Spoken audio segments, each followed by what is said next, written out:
Hi, I'm Les Cliff from Not Lobia. Please, Jenny, let me out from the modelling dungeon. And you're watching The Monday Club.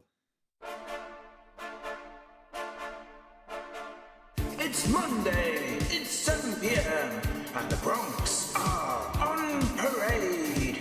It's time for The Monday Club, featuring your host, Jennifer Kirk, with the help of the Covered Monkey, and your host with the Toast Topsy Toaster, and a wizard called Gandalf, featuring the sounds of the Glass Symphony Orchestra and the musical stylings of Gordon, the music maestro. Let's get ready to loco! Ho, ho, ho! Ooh.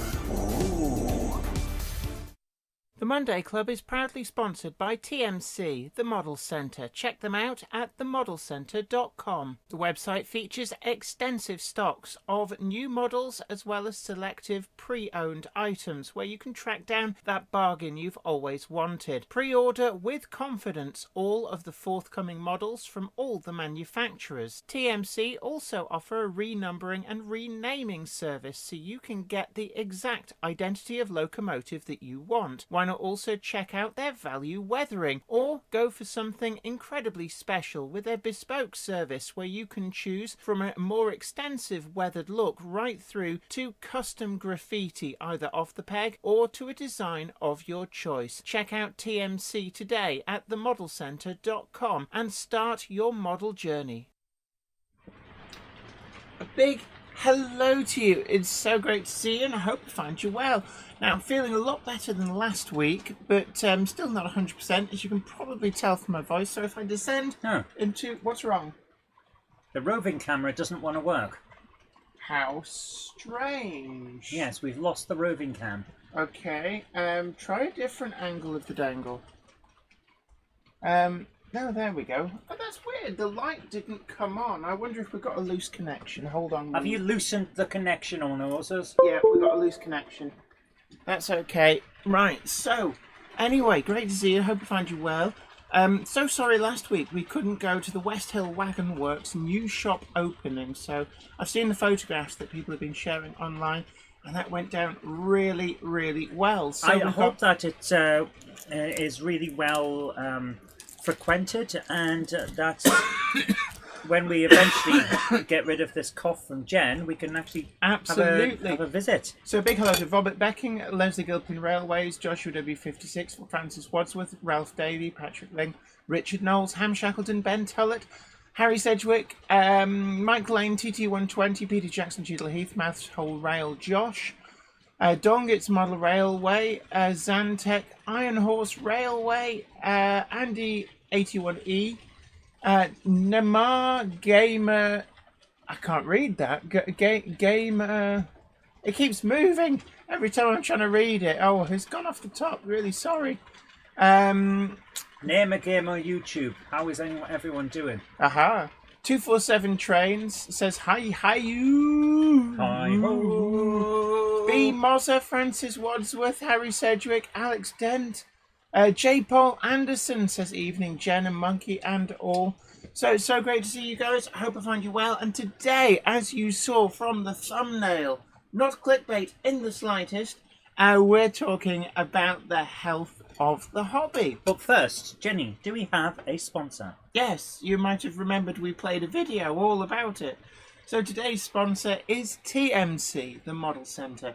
Your first choice for pre-orders, new stock, old stock, second-hand stock, and custom weathered stock. Check them out today from the link down below. And Topsy Toaster is back from... he's been off on a jaunt with both Gandalf and the Tumble of Clowns as well. Oh, wait a minute. There's always a straggler. Always a straggler in the Tumble of Clowns. We love it. Today's beverage of choice is a hot Ribena. It just soothes. It soothes. So, the question that we've had going around is the model railway hobby healthy? Well, we're faced with Catton's is closing this week. Hence all the doom and gloom merchants have been out. Yeah, and we've had Worley no longer running. And just for the avoidance of doubt, I've been told online, I've seen there's lots of posts, MB Klein has now closed in the US. So anybody who's wondering, we were asked not to talk about MB Klein a couple of weeks ago, so we didn't. But that has now closed. I'm reading online. Now, the cheese of choice is Stilton. We do like a good bit of Stilton here on the Monday Club. It is an exceptionally good cheese. It's the king of cheese, in my view. Although I did like that Taleggio, that Italian one. Taleggio is like an Italian Stilton. It was very soft and squidgy. Yes, it was. I like Emmental. It was like a combination of Brie and Stilton, that Taleggio. You see, I like Emmental because it is it's the stereotypical cheese from cartoons. Yes, Tom the and one Jerry with the holes in. And of course, we have to mention the mighty Edam, which is made backwards. The only cheese that's made backwards. We'd like to apologise for the crapness of the jokes from over in the corner.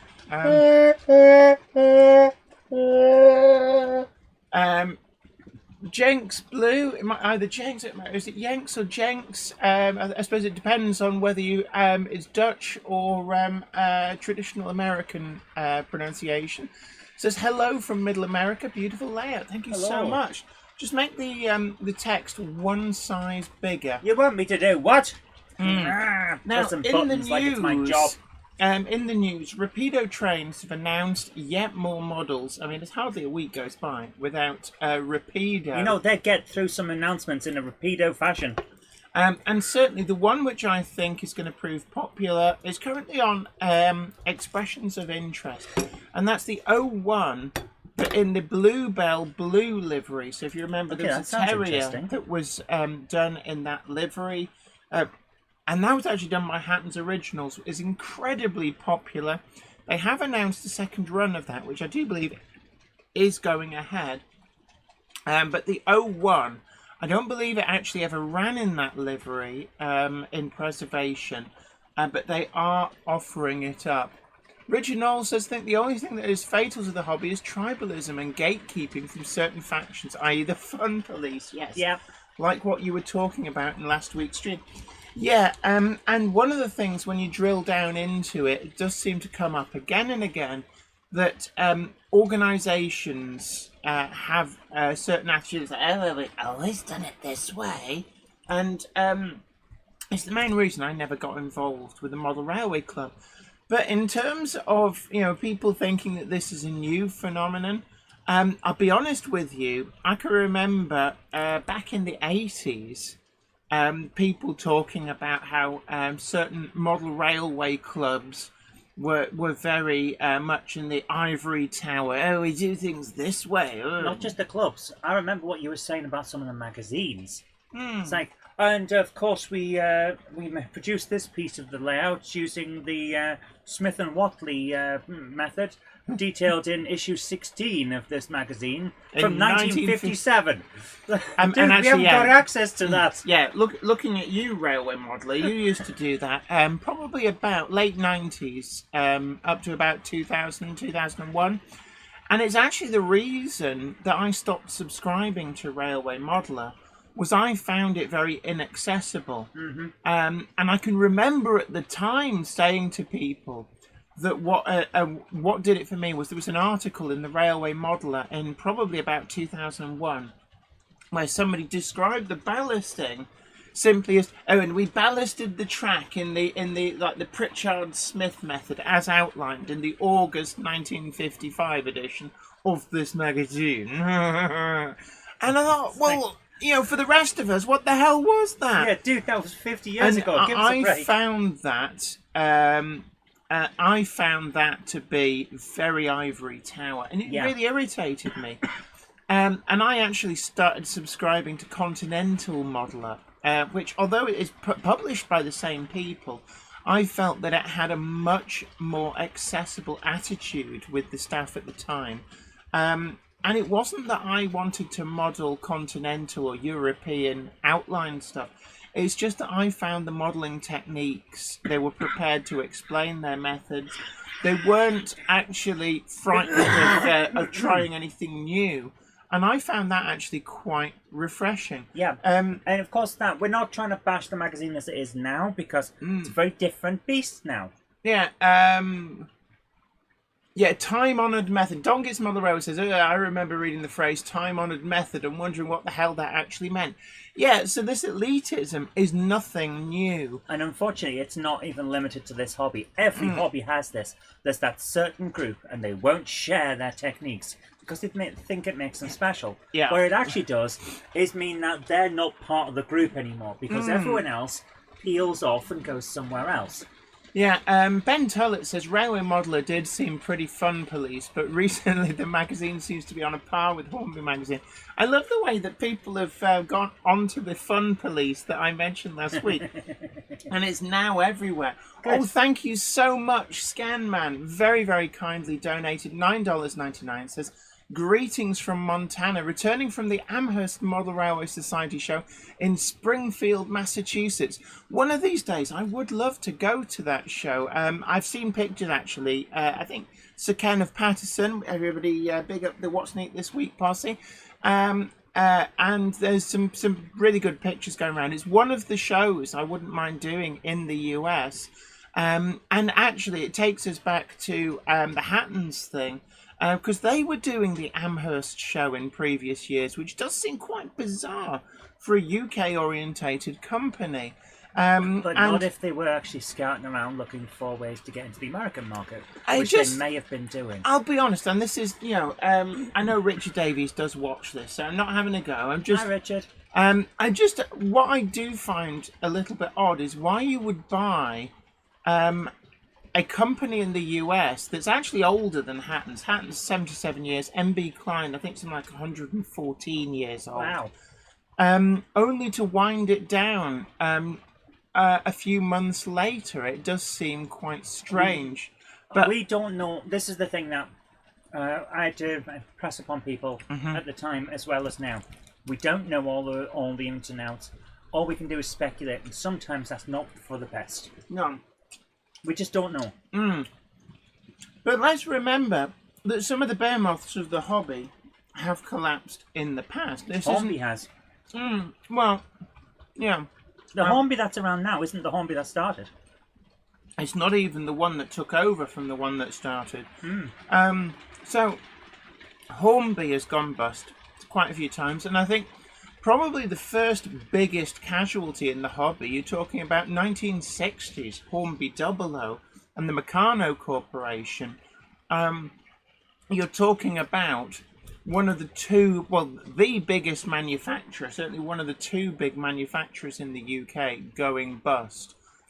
But more recently, we're looking at, I think it was 2001 when Beatties went bust. I remember Beatties.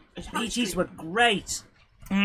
They were like your high street hobby shop, and then I got all my kits from pens from that. And then Model Zone in 2013 is another one. So this isn't, this isn't completely new. And what's interesting is that there's I don't think there's really many companies left from those early days, the model railway scene. Companies come and go, shows come and go. Paul O'Donovan says, greetings from Ireland. I think Railway Modeller is very good. My son's Christmas present took out a subscription for me. So, nice. Excellent. And I'm not saying it's elitist now. The time-honoured method doesn't really grace its pages. Yeah, and I guess that there's been somebody's gone down to Railway Modeller at some point 20 years ago and given them a kick and go, grab them professionally by the throat, like. Yeah, it's like show not tell. Yeah, but that's what we're saying. Just because it was like that in the past doesn't mean it is now. Everything changes. Yeah, and Ham Shackleton points out lots of hobby magazines have gone as well. Yeah, Model Railway Constructor is one that I can think of. Nick at Bletchton High Level says, my childhood model shop was Beck Models in Tooting Beck, South London. And Richard Knowles says, my local Chester Model Centre actually came from the ashes of Model Zone. I think actually Chester Model Centre existed before Model Zone was bought out. Same with, I think, was it Tag Models in Doncaster? Model Zone expanded by buying up existing model shops in a lot of places. That's how Electronics Boutique did it in the gaming market. And then all of a sudden, they bought out Game, went bust, and some of the people who worked for Game originally bought out those branches of Electronics Boutique and became Game again. Leslie Gilpin Railway says BT's had taken over long-standing companies such as Bassett Lokes retail shop. So yeah, it's not a new thing. Oh, I like that. Andy81E says origami shop in our town folded. The old ones are the best. And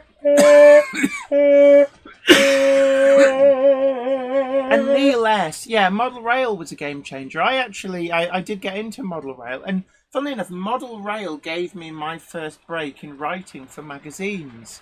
They bought my first article. So there's a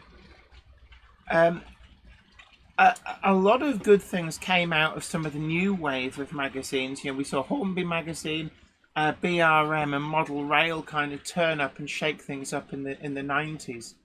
Tony Wright says Jenny Hattons was advertising in Model Railroad for second-hand US Outline to buy and resell with 2-page adverts, so they were seeking to diversify. I guess they did the sums and realised that the transplanting their model to the US didn't work either, which does then beg the question, why blame Brexit when actually they couldn't make it work in the US as well? To be honest with you, we don't know. So it's like we've got the dad jokes are in. Sarah Davis says the submarine shop went under. Yeah, but it did resurface under another name. The bra shop went bust. Funnily enough, there used to be a lingerie shop next door to the model shop that I used to go to in Farnworth. Well, you must have been very happy then. You can go through all your hobbies. First one, then to Jen? Yes? What's in the news this time?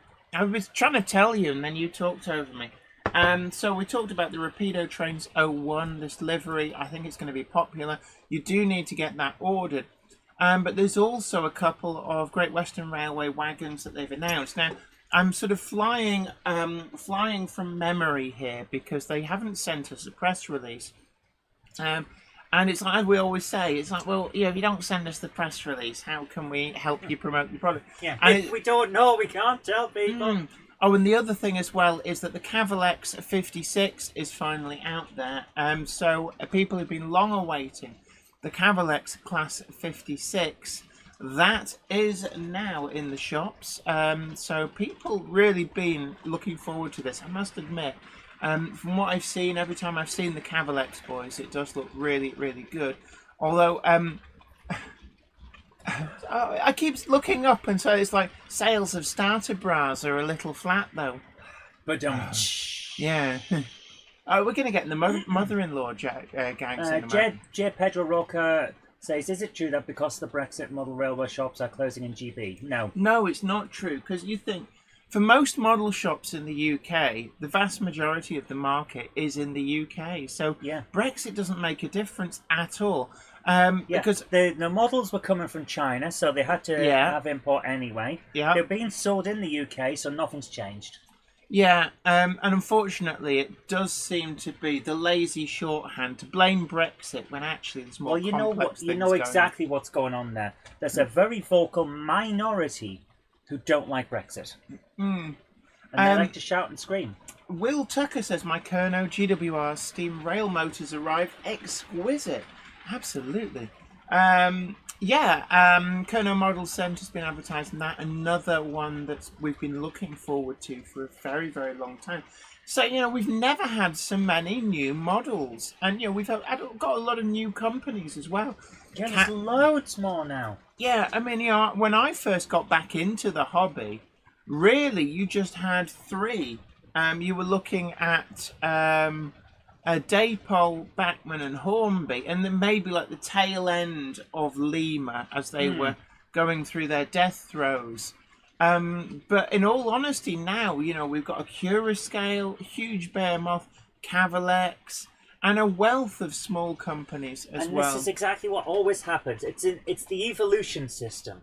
The big beasts die off, and the smaller ones move up and expand to fill the gap. Yeah, because if you look at who the big retailers were, even 20 years ago, most of them just aren't with us anymore. Yeah. So, you know, like, I can Totally Trains, there was one. I used to get a lot of stuff. They used to have multiple page adverts. There's Much Ado About Trains still on the go in Stratford upon Avon. Not to salty sea dogs, as I would say the majority don't like breakfast. No, that's actually a Whoa, whoa, whoa. minority. Oh, okay. And we're not going to talk about it anymore. Yeah, so Let's face it, some people don't like it, some people do. The fact is, we won. So that's the majority. So let's move on and talk about the models. Yeah, Rick Morley says world container prices are still high, though. Not for any Not as good high as reason. they No. have. That's what always comes back to me. The problem, I guess, is that world trade is become very lopsided in that there's a lot of stuff being manufactured in China for consumption elsewhere. So there becomes this demand for empty containers to shift this stuff that isn't being matched by the flow of containers going back. And I don't know how it works in terms of empty shipping containers back to China, but I suspect that it's a dead weight cost that nobody really wants to pay. So I can remember when I was working at DCC Concepts, they'd have products literally on the quayside, waiting for a container, and I can remember talking to them about containers just being made of unobtainium, and it was This is the thing that I can never get. The rules of supply and demand should have stated that at some point the empty containers that aren't being sent back because the ships keep coming and all of that should have become so valuable that ships took them back. But it never happened. Well, you had this thing whereby ships that had unloaded, in order to quicken up the turnaround time, they weren't reloading with empties. Yeah, they were just dropping it and then going. Yeah. But yeah, that was then and not now. Things have changed. The price of containers has dropped considerably. So I don't really think that the price of containers really is a huge thing. It's just something making it... Yeah, there's something making it weird now. It just... It's like a growling noise. Yeah, I heard it as well. I think it might be the 56. I don't know. Is that changing if I give it some beans? Doesn't sound different. That's a bit weird, actually. Yeah, Yeah, it was a weird sound. like a... So, New Western Groves has recently joined a model railway club, and it seems very different from what I've heard about clubs. There's quite a high amount of younger under-20s members and 2 layouts to work on. And Excellent. That's a great sign. And I think that this is always what happens, is you have an old guard that hangs on, the fun police, for want of another word for it.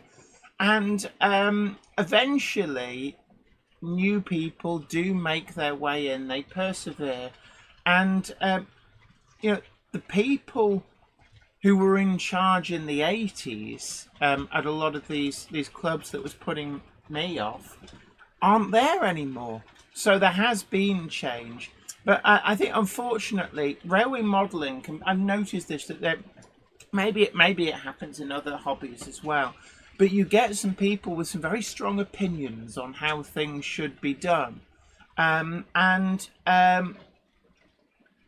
seen a lot of cases where people in charge at model rail clubs will be like, no, we're modelling this in this time period, and we'll only run trains like X, Y, and Z, and you can't do this, you can't do that.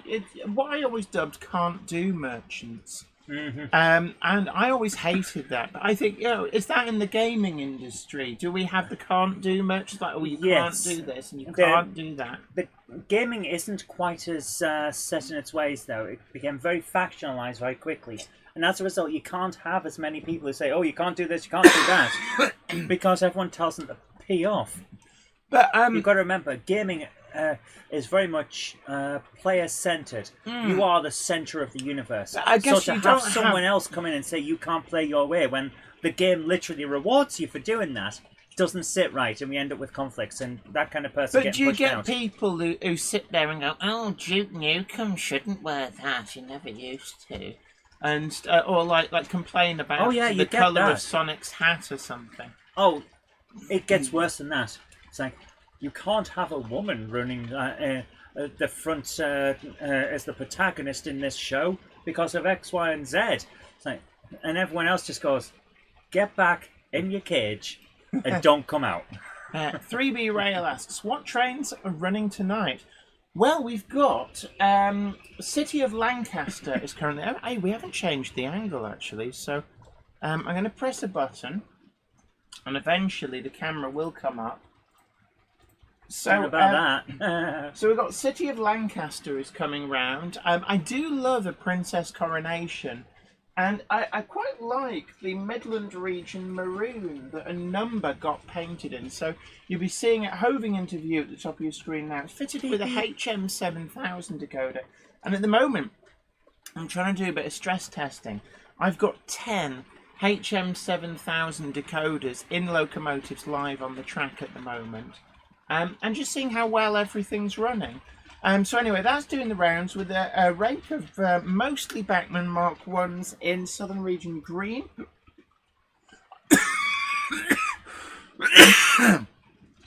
Also got the new Golden Fleece, which you'll be seeing going the other way in a moment. Oh, is this that? Right. This is the one with the firebox glow. Yes, I and can see we it. touch on this in Wednesday's video. Which I still have to edit. Yes, you do. It's got firebox flicker, but it's on all the time, even on DCC. And I find this most peculiar. Right, they've upgraded the model with a 21-pin chassis, all well and good, but they're not wired in the flickering firebox to one of the auxiliary functions, so you can't turn it off. It's basically on all the time the track has live power, which is most That's a bit peculiar. weird. We've then got V1, V3 is doing the rounds on the innermost track. Class 27 Hellion on the ABC, Class 153 Hornby on the ABC. Of course, Hornby have announced that there's a forthcoming profile for Class 153, which will be most welcome on the HM7000 range of decoders. I've also got a Gronk doing the Gronk on Gronk action. Gronk it up! Gronk it up! Gronk it up! Hashtag not a cult for legal and tax purposes. Patrick Ling says, can't see the TARDIS tonight. It is out there. Yeah, it is out there. Oh, we just haven't shown the angles yet. Nick Girolamo says, evening, Jen and all. Have you come across Dawn Guest yet? Another model. Yeah, I'll be honest, she appeared out of nowhere. She was on YouTube as a wellness coach. And then suddenly she's into model railways. So, no idea what's going on there. SHGP Media says, devil's advocate here. Maybe promote clubs a bit more. Raising the point of certain modelers week on week is not likely to encourage viewers to seek out their local club. Yeah, which is why I think it was great news to hear of somebody's local club where they've got a lot more newer members. And I guess, sometimes it can be a self-fulfilling prophecy. If you complain about, like, oh yeah, the fun police are in. Well, if people don't challenge them, I guess then that's the way it stays. And I guess if a lot of people join a club and go, actually, we don't want to do that, we want to, have fun, then actually maybe things would change. So yeah, get involved with your club. There's a really great club here in Bolton Model Railway Club. They are good, yes. And they're not actually I don't think they're the original club that was in Bolton, because I can remember years and years ago, there used to be a club organised exhibition actually held at Bolton School in the Arts Centre. Wow. And that club, I think, kind of gravitated towards O-Gauge, and it became an exclusively O-Gauge club. I'm not sure what happened on that. Maybe they're still going. Eric Christiansen says, greetings from a grey, dismal Michigan. You are a ray of sunshine. Oh, thank you. I still feel really under the weather, I must admit. Well, in that case, eat this last bit of cheese. Sarah Davis says, not trains, but remote control cars. I was pleasantly surprised Friday night when there was a heat full of young kids racing at my local off-road buggy club. Nice. Yeah, and I think it's one of the things that, it's very easy to focus on the doom and gloom, but the reality is that actually there's a lot of new people coming to the hobby. Like we said before, the hobby's gone through upheavals in the past. Yes. When Lima went bankrupt, a lot of people really thought Lima was the be-all and end-all, and then they went bust. We've had Hornby 00 in the 60s, Triang Rovex. Hornby, I think Hornby's gone bust and been bought out several times. So there's a lot of things, a lot of change in the hobby. Yeah. And I'm trying to think, Totally Trains, I remember being a big retailer in the hobby. In fact, if you get a hold of a railway modeler from 25 years ago and go through the adverts, how many of those shops advertising there are actually still around? We do have a churn. We do have new people coming through.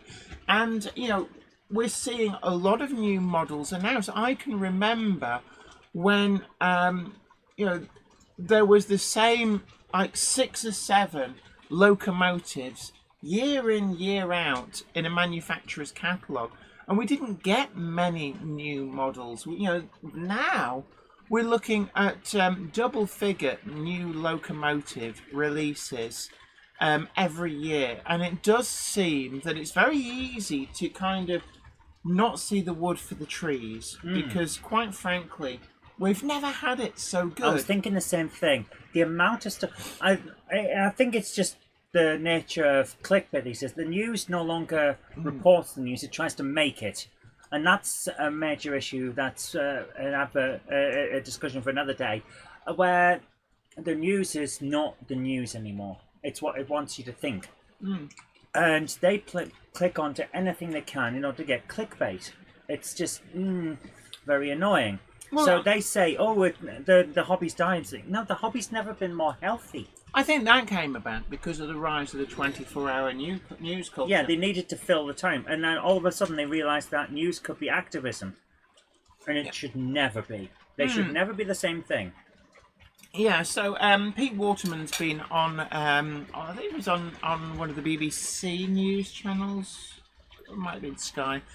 But we're still talking about closing down a Worley. And I believe that Pete was quite unhappy that he'd made I'm going second hand on this, so don't quote me, but from what I've seen posted, he did put forward an offer to the Worley Club, which they haven't taken him up on.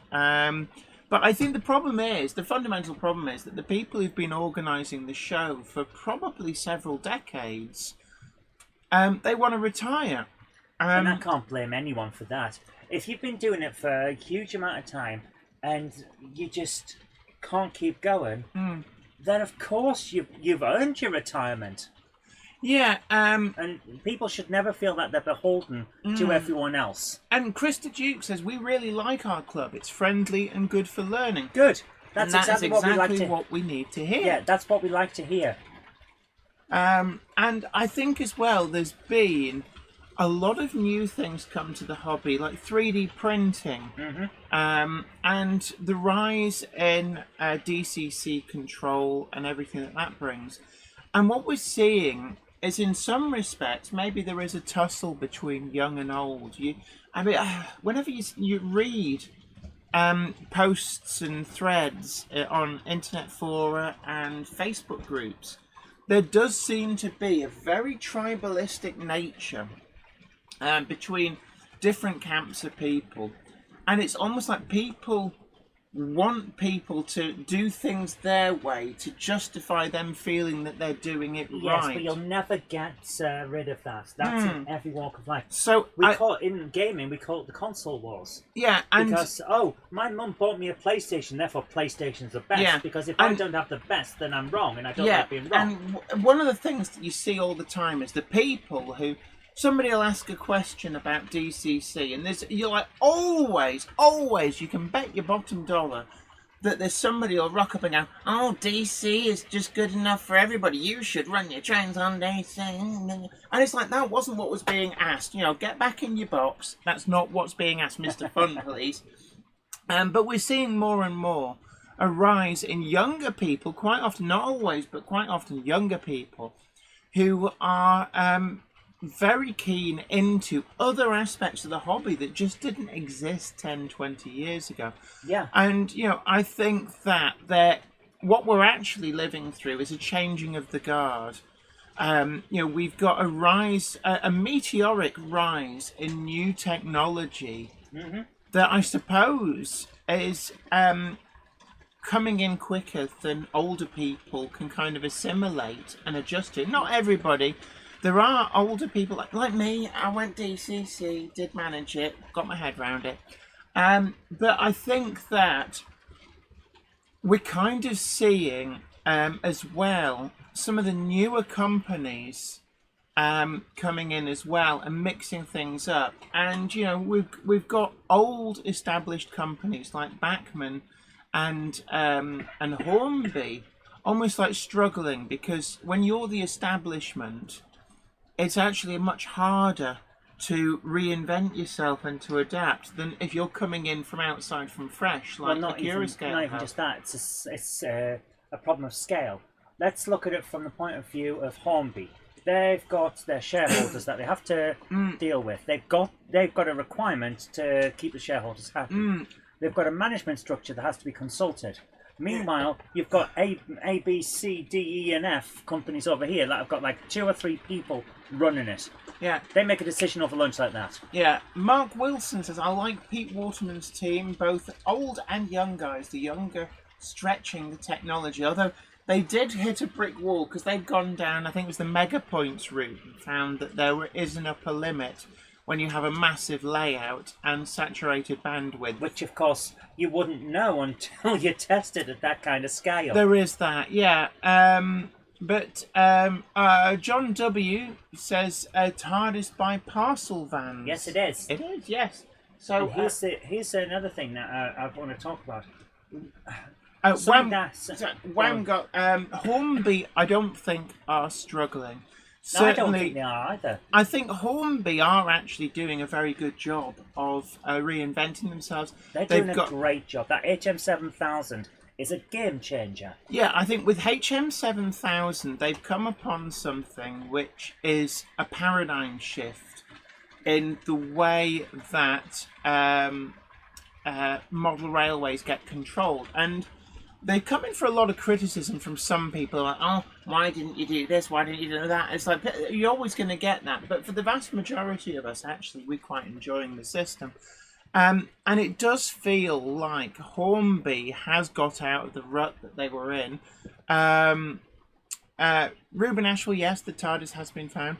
David J says, I was just thinking about Railway Modeler, Jen. I used to drool over the incredible layouts and laugh at the slogan for the average enthusiast. Nothing average then. They were all amazing. Yeah, I suppose. Well, that's kind of what you want, though, isn't it? The magazine has tips for the average person, and then the photos are aspirational. This is what you can do, where you practice and you put the time and effort in. And you don't show what the average person's doing, because the average person already knows what the average person's doing, they're doing it. You show what the next level or the level after that does. Yeah, you're trying to be inspirational, I guess, with the magazine, and showing people how to get the same sort of results. Alan Reynolds at Buckland Junction. Yeah, the HM comes from Hammond & Morgan, which is one of the companies that Hornby bought up in the early 80s, I think. Wow. So anything to do with electronic control is done under the H&M brand in Hornby. Now, here's the thing I wanted to talk about. The changing of the guard and the new people coming in with new ideas. The new ideas that we've seen, like the Bluetooth control. What's the next step? Because I was thinking it's augmented reality. Let me finish this. Remember that Mario Kart game that was done for the Switch, Mario Kart Live? Right. Instead of just having the track on the screen and you're playing with your friends on the screens and you all have a little corner of your screen to look at, they put cameras in little models and put it on the floor, and you raced your friends in real time using the controller, seeing it from the point of view of your car. Look at it from this point of view. Take that technology and you have a little camera that you can install in any locomotive you've got. Right, camera. Not just putting it into new ones, but that would be a possibility of it having it pre-installed. But you have a little camera, it goes into your locomotive. And then with the app on your phone, you see not just what's on your model, but let's say you have marked using this app that this is a station, this is a goods yard, this blah blah blah. Now you can see the augmented part. It puts people on the station ready. So what it actually adds to your model, it puts the scenery in. It makes it come to life. I think that maybe that's the next step. Cameras in models. We've talked about it on and off for a long, long time. But, the technology is definitely there. And, I think that we live in exciting times. And it does annoy me that the media is trying to denigrate the hobby just because a company that built its business model on fire sailing overstock suddenly finds that manufacturers are more careful about how much they stock of an item. And that business model is gone. And that, I guess, when you boil down and drill down into it, is that Hatton's built their business model very much around clearing overstocks. So you all remember it, the big Hatton sales. And I can remember going into retailers and them actually saying, well, Hatton's are selling X, Y, and Z item for cheaper than I bought it from the manufacturer at wholesale price. Yeah, that's... And, it wasn't good for the hobby. And I know at the time, a lot of people were like, oh, this is great. You can get a £10 Bachmann Mark 1 coach. Isn't this brilliant? And actually what it was masking was that the manufacturers had made too many of certain items and were having to sell them at a loss. And that's when you get into situations whereby Hornby has millions of pounds of debt. It's where you get in a situation where, Bachmann products, people go, oh, well, it's expensive. It's okay, I'll wait for the fire sale. And actually, that's quite damaging for companies. And I always bring up the Ben & Jerry's ice cream model. Because it's exactly what it is. Yeah, and certainly, I don't know about, I'm guessing that you have a similar sort of thing happens in America or Canada or Australia. But here, Ben & Jerry's, brand of ice cream, known the world over, and they charge something like £6 a tub when it's not on offer. Nobody buys it when it's not on offer because half the time it's on offer at like £3 a tub. Yeah. So the price is £3, not £6. The price is £3, and you get this situation where people go, we'll wait until next week, Ben & Jerry's will be on offer. And we were getting situations where a new model would come out and people go, it's too expensive, I'll just wait for the fire sale. Yeah, and that's not good for anyone. And when more and more people have that attitude, it'll be in a fire sale in 6 months, I'll wait till then, it becomes another self-fulfilling prophecy because that's what the manufacturers have to do. So I think manufacturers were getting much better at judging quantities, and we've seen that with the newer manufacturers coming through, the likes of Rapido and Accurascale, and I dare say Cavalex as well. Richard Swiderski says TARDIS trying to hide between the blue roll and so yeah, we've got. No, I wasn't highlighting that, Jen. I was waiting for you to finish your thoughts so I could jump in. Oh, you've derailed my train of thought now. Okay, so Spanner Railway says, I don't mind the new tech, but aside from DCC on a controller, I don't want to use computers to do anything. I like model railways the same way I like film photography or vinyl, each their own. And that is exactly each to their own, which is why I'm saying you could have something you can install, not necessarily something that is always there and that you have to use. I think there is room in this hobby for everyone in every way they want to do it. That's why we still have DCC ready instead of DCC fitted. Yeah. Because people might not want to use DCC. Yeah. Everyone should be catered for. Yeah, absolutely. Anyway, catch you later. Valley's 56XX, they're saying they're having to head off. Sarah Davis says one of the first things I do if I won the lottery would be to buy a sofa from DFS when they're not. I don't think DFS still exists. Zantex says if something is too expensive, why not pay the hobby shop in installments? Some hobby shops do give you the option of that. Certainly Acura Scale and KR Models as well actually have a thing where you can pay in installments.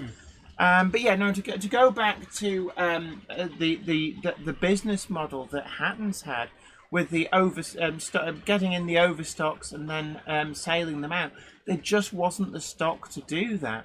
Eventually, there isn't. Yeah. And I think, in many ways, it was a sign that the manufacturers have got much better at judging quantities. Why make hundreds and hundreds more break second opens than you have TSOs? It's simple logic, because they're just going to end up getting fire sale.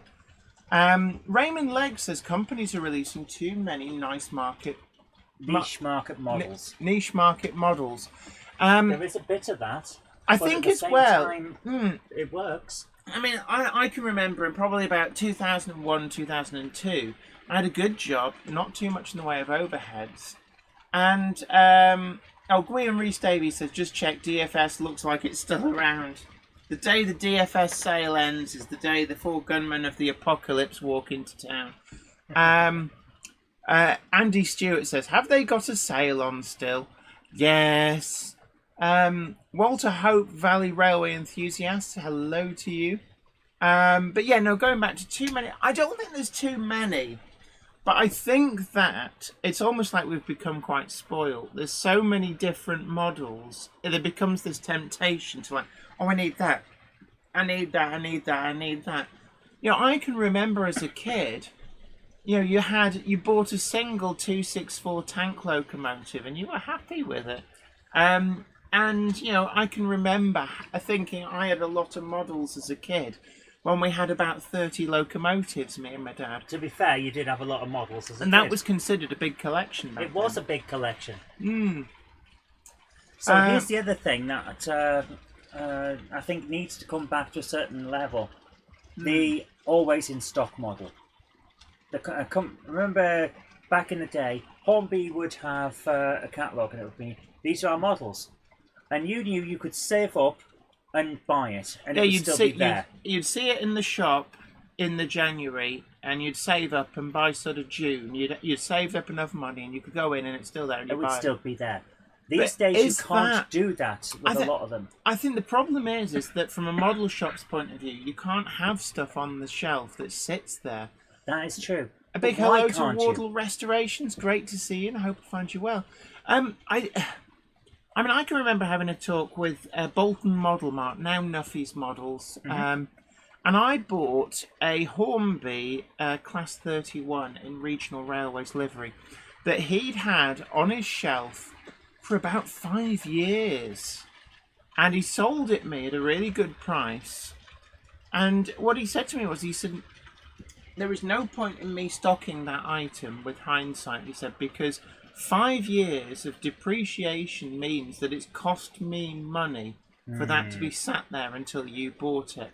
Yes. Because it's money tied up in stock. And tied up in stock and space on his shelf that he can't use for selling something else. And you could argue that, once upon a time, if you wanted to buy a 16-ton mineral wagon, there'd be one 16-ton mineral wagon available, and it'd be stack 'em high and keep on selling them. And, year in, year out, it would be available with the same running number, just like we used to have from the likes of Hornby, before them, from Triang, from Hornby 00. And the running number never changed. If you wanted more than one with different running numbers, you renumbered it yourself. And now we see every time Bachmann does another production run of 16-ton mineral wagons. They've all got different liveries on them, different running numbers, and they don't hang around. So you can't go into a shop and guarantee that you can buy a 16-ton mineral wagon. Not because they don't sell, but actually because they produce a small batch and they sell out. I guess there's this change in mentality, this fear of missing out has crept into the hobby. And I don't know whether it's a good or a bad thing, but certainly we've all got much bigger collections in reality than people ever used to have. I mean, the collection I've got up here is just ridiculous. It's hideously huge. And I can't think of anybody when I was a kid who had a model railway quite like this. And, I guess that there's been a change in habits. People tend to hoard a lot of stuff. And the way that models are retailed, where it's like, oh, you have to place a pre-order or you'll miss out. Mm-hmm. It does encourage people to spend more than perhaps they would have otherwise. Is that a bad thing for the hobby? I'd say to a certain extent it is a bad thing. Because at some point everyone's going to go, oh, money's a bit tight at the moment, so I can't afford this thing that I would otherwise buy. And then they realise, oh, actually I don't feel bad about not getting it at the time. Maybe I'll wait on the next one as well. Railway Rob says, it was nice to walk around the Erith Model Railway show last Saturday and have no money to spend, just enjoying the layouts and not stressing about what to buy. Yeah, and sometimes it was... I've seen this, this was something that happened particularly at Worley with the wacky races, people rushing in, beating a path to the Backman Seconds stand to fill bags and bags of stuff and actually be leaving the show by 10 in the morning, weighed down with stuff that they were then going to put on eBay. And, sometimes this fear of missing out clouds what really the hobby should be about making the models and enjoying the models. But at the same time, what you've just described isn't a hobbyist. What you've just described as a reseller and a collector. It's not the same as a modeler. Yeah, you could argue. I mean, I'm looking at that. I've got 24 different A4 Pacifics in my collection. And the logical part of my brain is thinking, that's a bit silly. Why do I need 24 different A4s? And I guess the answer is, because I can. When I was a kid, if you wanted an A4, your choices was Silver King, Golden Fleece, Mallard, and then you had Sir Nigel Gresley in Garter Blue with the number 7 on. And that was it. For all the time of me growing up, there was 4 available.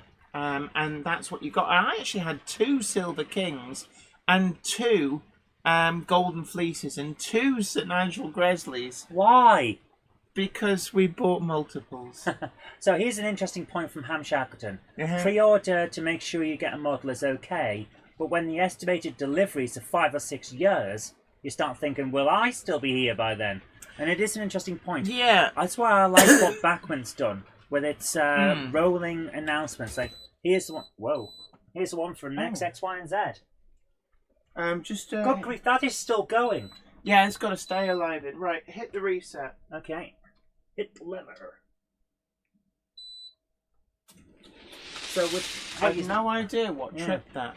With Bachman, you get the thing of, right, in the next few months, here's what's coming. Oh, that's what tripped it. That derailed. It's got one of the HM7000 stay alive in, and the monkey is quite impressed how far it goes on a charge. It does rather. Jerry BVR has a good point. He's already reached the point where he's saying, why pay 300 quid for something I might not arrive before my funeral? Yeah, and that, some of us do make that kind of thought, don't we? Like, look at this. It's so far away that I might not be here. Yeah, and a case in point, the Bachman retooled Class 25 we're still waiting on, and they announced that, like, who knows how long ago. I mean, that's a long, long time ago. And I must admit, I do find myself now buying a lot less, simply because it's like, I could buy another X, Y, and Z locomotive, but you know what? I've already got one. And I'm trying to force myself to make better use of what I've already got. Certainly,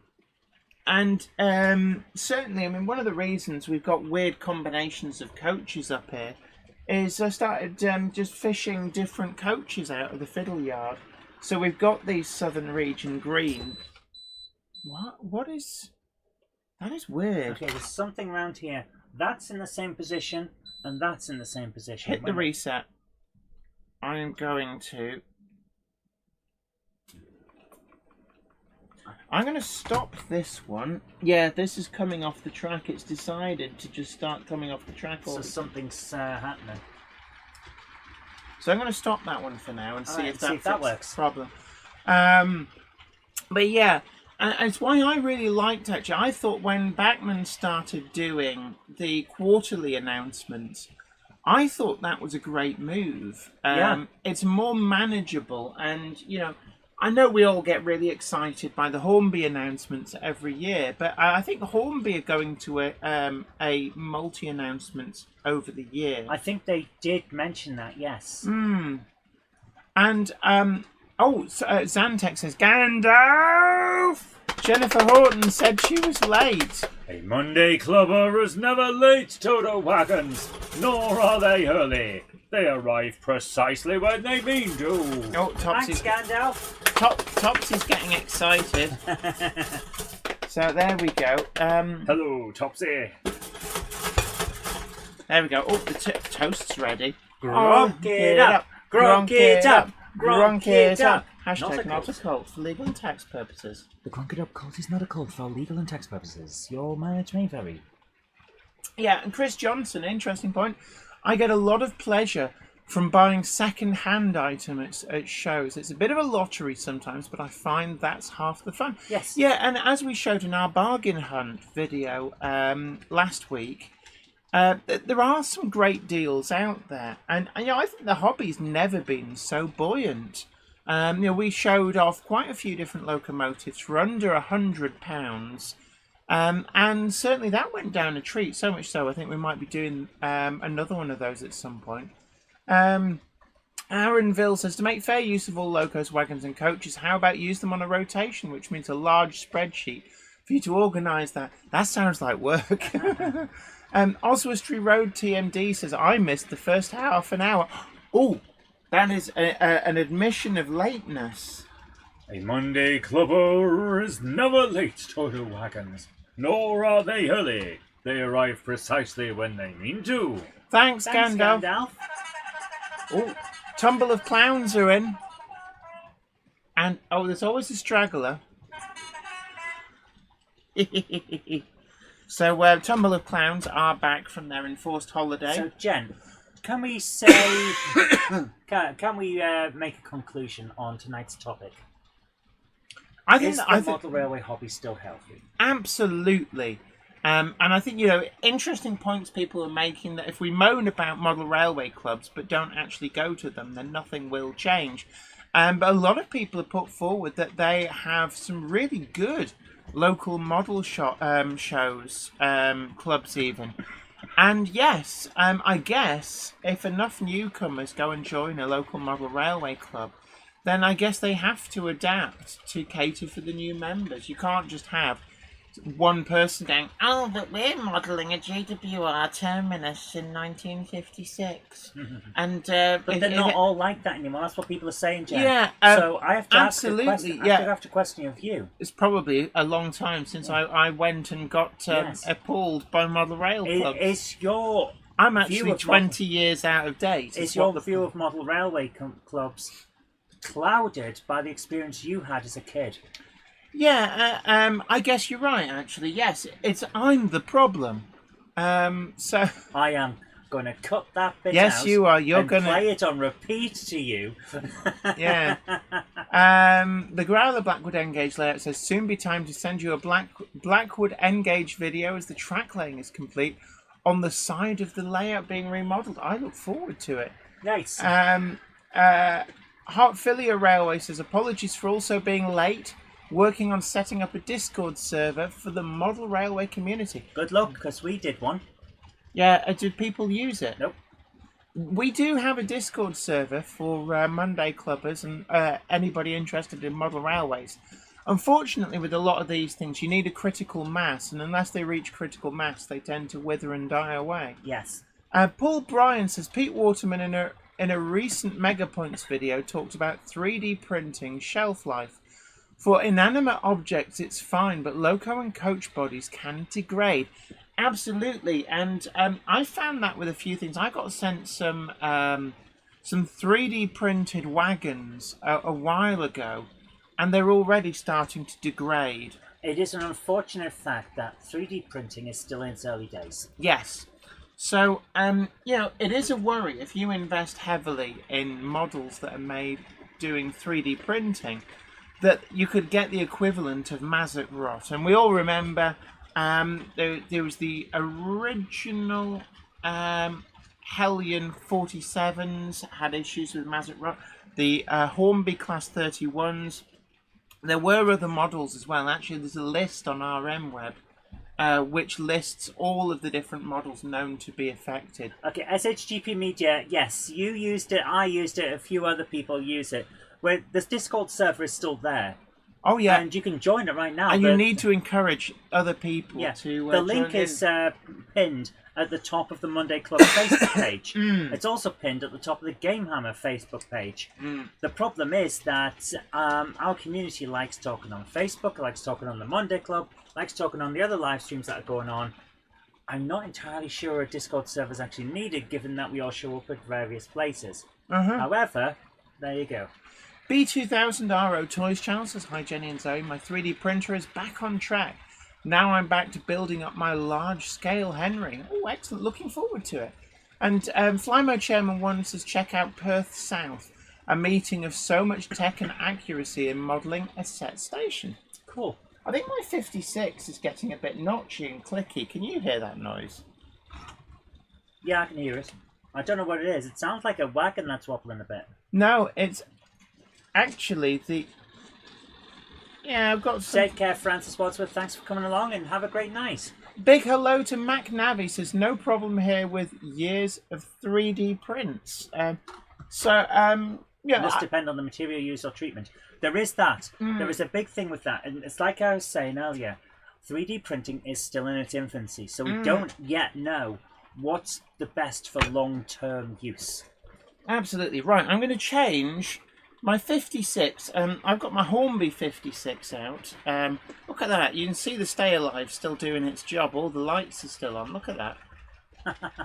That is actually rather cool. It is quite impressive, but it's making weird clicky noises.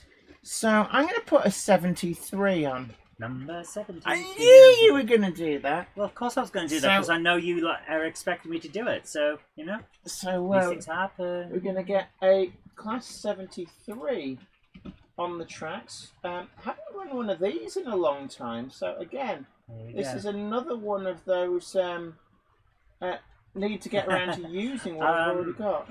Jerry BVR says Discord is the only social media they use. No, it isn't. You're on one now. This is social media.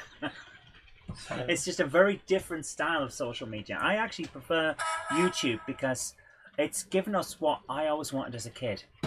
Basically my own TV station. Yeah, you were a funny kid, really, I was a very funny kid, yes. Funny strange or funny ha-ha? Yes. Right, so there we go. We've got a Class 73 running for the first time in a long time. Oswestry Road TMD says, I would... Oh, hold on one moment. I'm sure that's got to stay alive. Have you broken it? Yeah, that's really most peculiar, because that has got to stay alive in, and yet it's... Is it still connected? I don't know, I will check it at some point. Oswestry says he'd like to pay Ellis Clark again. I hope they visit the Southwest again. I'm sure they will. Yeah, Clark Railways, Ellis Clark Trains, they do visit quite a lot of different shows. I've had a lot of stuff off them over the years. I like Ellis Clark stuff. In fact, there's the Keighley Model Rail Club are holding their exhibition in Keighley beginning, I think it's first weekend of March, and I will actually be there. So are you all right there? You're making... Are you broken the chair? It just went clunk. Did it now? So the monkey has broken the chair. But yes, I will be at the Keighley Model Rail Club's event in Keighley on the first weekend of March. So that will be a great opportunity to see myself. I think Iron Horse Railways is coming with me. And whether he wants to or not. Yeah, I'll chuck him in the boot of the car and all will be good. But also Clark Railworks, Ellis Clark Trains are sponsoring that show, so they will be there, I believe, as well. So yeah, right. Is that 73 still running? Seems to be. Hopefully it's charged up the power bank now. Phil Metcalf says, in theory, SLA resins are fine if UV can't get to it. Some resins are brittle when you... Yeah. This is the issue. UV has a problem. And anything that's susceptible to UV is going to degrade. And it's not just modern railway stuff, books. Do you remember PVC windows, and then they had to go to UPVC because it turned out PVC turns to like granulated dust over time. Yeah, and it's just, this is the stuff that we learn over time. Jennifer Horton says that's a mega train for a Class 73 away from a juice rail. What are they, like 600 horsepower? Yeah, they're like a Gronk, basically. In fact, I'm not even sure that they're as powerful as a Gronk away from... Oh, I've just had a message from Hattons. It's 7:15, saying last chance for orders. I thought they were going to say, "Oi, stop talking about us." No, this is your absolute final call to place an order with Hattons. You will no longer be able to place orders from 2 p.m. on the 31st of January. So there you go. So there we are. You heard it here first. Your final date to place an order, 2 p.m. Wednesday, the 31st of January. That's this Wednesday. Mac Navi suggests just paint it. Yeah, obviously with 3D printed, out of the box, they you wouldn't use the naked colour. So definitely get a coat of paint on things. Oh, it's stopped. What? Oh, it's doing its weird thing. It's gone backwards. Yeah. I think there's something wrong with the electronics. Oh, I know what it is. It's got ABC functionality set up, and it's misreading Dirty Track as an ABC section. So that's really peculiar. I'm gonna have to I'll have to change that. I'll have to Richard Knoll says the 08s and 09s 340 to 400. And the 4 SRKT and the 73s are 600. Right, so 73 is more powerful, but not by a huge amount. So yeah, I believe that the 74s were marginally more powerful, something like 640, 650. But the reality was they were so deeply unreliable that that negated the extra power. CP Model Railway says Hattons seem to have a large number of their basic non-sound Next 18 decoders going really cheap when I looked earlier. Yeah, they one of the other things as well is some of the stocks they were carrying was quite huge. I had to phone up the place earlier on and ask if they had any budgies going cheap.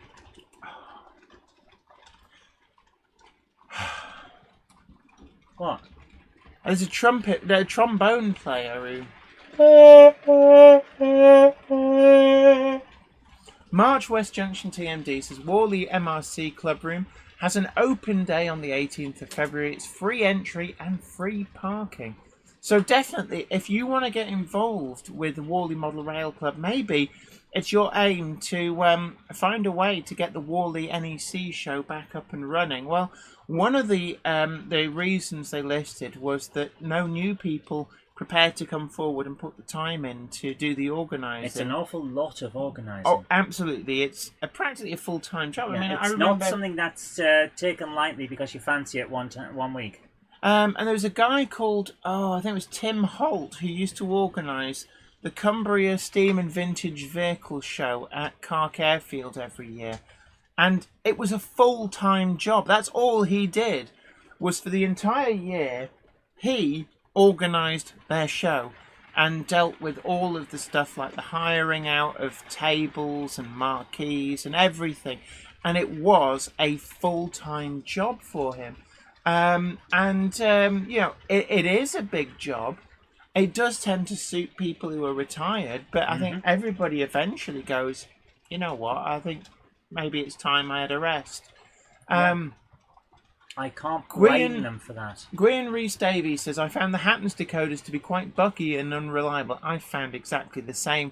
The newer ones they had made for them by Lace, and it says more, I think, about the quality of Lace decoders. Previously, they were made by DCC Concepts, but you're talking going back quite a few years for that. But yeah, I've not had a lot of luck. I actually stopped buying Hatton's branded decoders because I had a lot of them just randomly decide they blow for no reason. David Brown says that budgie joke was mine last week. Yeah, and the monkey is big on recycling. To be fair, it's a very, very old joke. Wamgok says, get the Wally show back up and running, leave the NEC, then things will get better. Yeah, organising any show at the NEC is expensive, and that was the other reason given, was the cost of actually putting the show on. And I can well believe it, and that's always been a very expensive weekend. Anybody who actually goes to... excuse me. Anybody who actually goes to the Wally show knows that quite often there's a motorbike show there, caravan exposition, Comic-Con's been there on the same weekend, motorbike shows, bridal shows, cooking shows. There's a lot going on, and that tends to inflate the price, not just of the venue, but also of things like hotels. It wasn't unusual for a travel lodge to be quoting 200 quid a night to stay in a hotel close by. So yeah, Originals may be a smaller venue, but there's also the fact that the people who've been doing the organising want to retire. So unless new people step forward and are prepared to do the organising, then you're still in the same position. Yeah. JJ Williams 1984 says NEC is very expensive. What about Coventry or Telford arenas?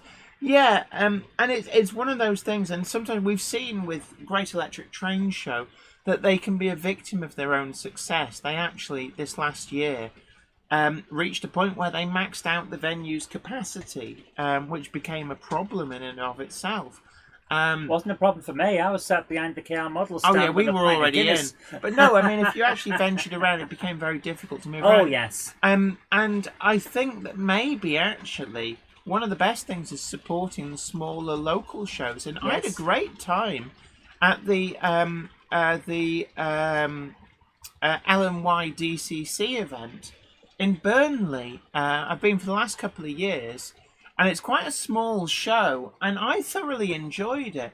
And it did make me think at the time that actually there's a lot of mileage in smaller shows. I think almost you can have a show that is too big, and actually some of the smaller model railway club run shows are a better experience because you can get round, you can see the exhibits better, you can talk to people. It's a lot less of a rugby scrum, and it's a lot less expensive. Yes. Gwyn Rees-Davies says, as a show manager of one of the biggest model railway exhibitions in Wales, you've never invited me.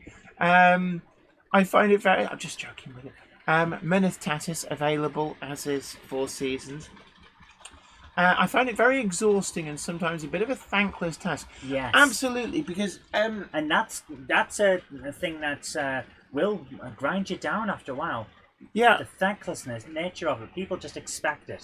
And this is something that I've seen volunteering for things in all walks of life.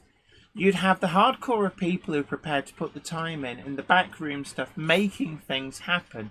And then you had all the hangers-on who'd quite happily swan in and strut around in their their outfits when there was some swanky event on, but wouldn't actually help do any of this, the fundraising or the organising that Want may the benefits and on the work.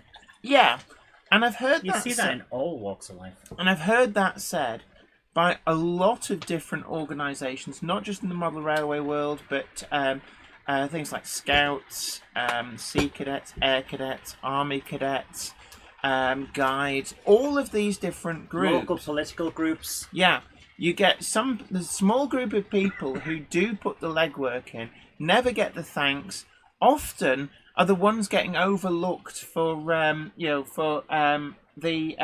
oh, we've got an opportunity to meet the Queen. Oh, yeah, I'll go and meet them, yeah. It's like, you're not the one who does the organising. Yeah. It happens. And it happens in every walk of life. There's the ones that do, and then the ones that are seen. Yeah, and the ones that swoop in to get all the glory. So, Jen, here's a thing. We have a few videos and photos. Yes, we do, and I always look forward to this. Andy81E says, are you looking forward to getting back to your garden railway? Has the track survived the storms? Track survived just fine. You'll have seen I've done a video starting to get back to work out there. The weather then became frightful, not helped by the fact that I was incredibly ill. But I'm already planning the next big push in getting the track bed finished and track laid so that we can get trains running. Excellent. Definitely we are going to be doing more on the Garden Railway this year. Excellent. So, we've got a message from Mark Rogerson who says, Dear Jenny and Zoe, no Topsy, you haven't been left out. Honest, you haven't been left out. We love you, Topsy. Absolutely. And he says, I hope you're both feeling better, that your coughs are gone, that you've had a good weekend. I've made some progress on one of the accessories for my model railway, so I thought I'd share it with you and perhaps the Monday Club viewers. I've used a very simple and upcycled item where I can. This is part of my mission as I make my layout of the AMR model railway to reuse and recycle as much as I can. In the scratch build in particular, I've used some old Hornby footbridge steps. Other materials included plastic card and a few I-beams. Actually, I used the old Hornby footbridge steps as the steps up for my Trinity Road layout. The ones that go from the building down to the platform. They're very, very versatile. This looks rather cool, actually. Have a look at this, Jen. JD1533 Workshop says, greetings from Queens NYC. Greetings to you. So it's got the corrugated. So they're the steps. For the steps. That's not. That's some. I always admire when people can scratch build stuff out of stuff like Plastruct. It's a skill that I've never quite managed to perfect. That is so I'm always very impressed. Yeah. It's coming together nicely. Yes, it is. Oh my goodness, there it is, Jen. That has come together really, really nicely. That is perfect. Has. Incredibly well done. I'm very impressed. I like the stain on the wood as well. That's really nice. I like the geometric shape of the tower. I bet you do. That pleases my OCD. That is so cool. Robin Silver says the Alton show will be on the 3rd and 4th of February. Oh my goodness. Actually, Rick Morley says, I'm concerned I'd missed locos and stuff by the Sunday. One of the things actually that when I went to Great Electric Train Show is that I bought, as people were packing up at the end of the show, I got myself a bargain locomotive, and I used that as the evidence to prove that actually there's still bargains there all the way to the end. You don't have to be there in the first 5 minutes. It seems to slowly droop over time. Oh, we're going to call it Droopy Cam. Yeah. Droopy Cam. Droopy Cam. There we go. Big hello, Angel of Crew. Great to see you. Nick at Bletchley High Level says, I recently discovered O'Neill on YouTube. Very nice presentation of modelling hints and tips. There are some great YouTube channels. He's been around a while, hasn't he? Yeah. Meet him every once in a while. Places like Worley. Always like to say hello when I see him. But yeah, I think there's a lot more mileage in some of these smaller local shows. And quite often, actually, you see some of the same layouts at the local shows that do go to some of the big shows as well. So, TARDIS in the tunnel mouth, says Peter Jackson Cheadle. Oh my goodness, straight away. Been spotted. So, yeah. So we've got a very interesting one coming up now. So this is a kit-built LNER B12 hitchhiker on Ormsthorpe MPD. Yeah. So lovely. So this is J. Paul Anderson. Big hello to Johan Swanerspool. Great to see you. I hope Now you this are. looks fantastic. Let me Mark Rogerson says, thanks for sharing my pics. There is one of the Bridge Prime 2. Thank you. You're welcome. That's a great build, actually. Oh my goodness. Ooh. That's kit built. That's If he nice. hadn't told me, I wouldn't have known. Really, really well done. And that's a A5 there. I do like the A5. This is a phenomenal model. Not sure what that is. It's a train. No kidding. That looks like a D11 just there in the green. I always love. It's lovely to see these dioramas that he builds. So is much so interesting going on. And we've got the viaduct as well. The sheer scale on this, the height is phenomenal. Absolutely. So this is lovely. You did turn the sound off, didn't you? Yes. Alex Dent says, here I am, Jenny, joined in your Discord server. Excellent. Welcome along. And we always say, we encourage people, get posting on there, encourage other people to come and join as well, because that's how the Discord server works. Especially since we are planning to actually get the Discord server running on this computer for the Monday Club as well, so that we can have people jump in and I like be part of the show. The rock face and Look that at garden. Oh, with the little step down That pool. rock face is really nicely done as well. I must admit, and I do love the trees. We've got the W1 up there on running across the viaduct.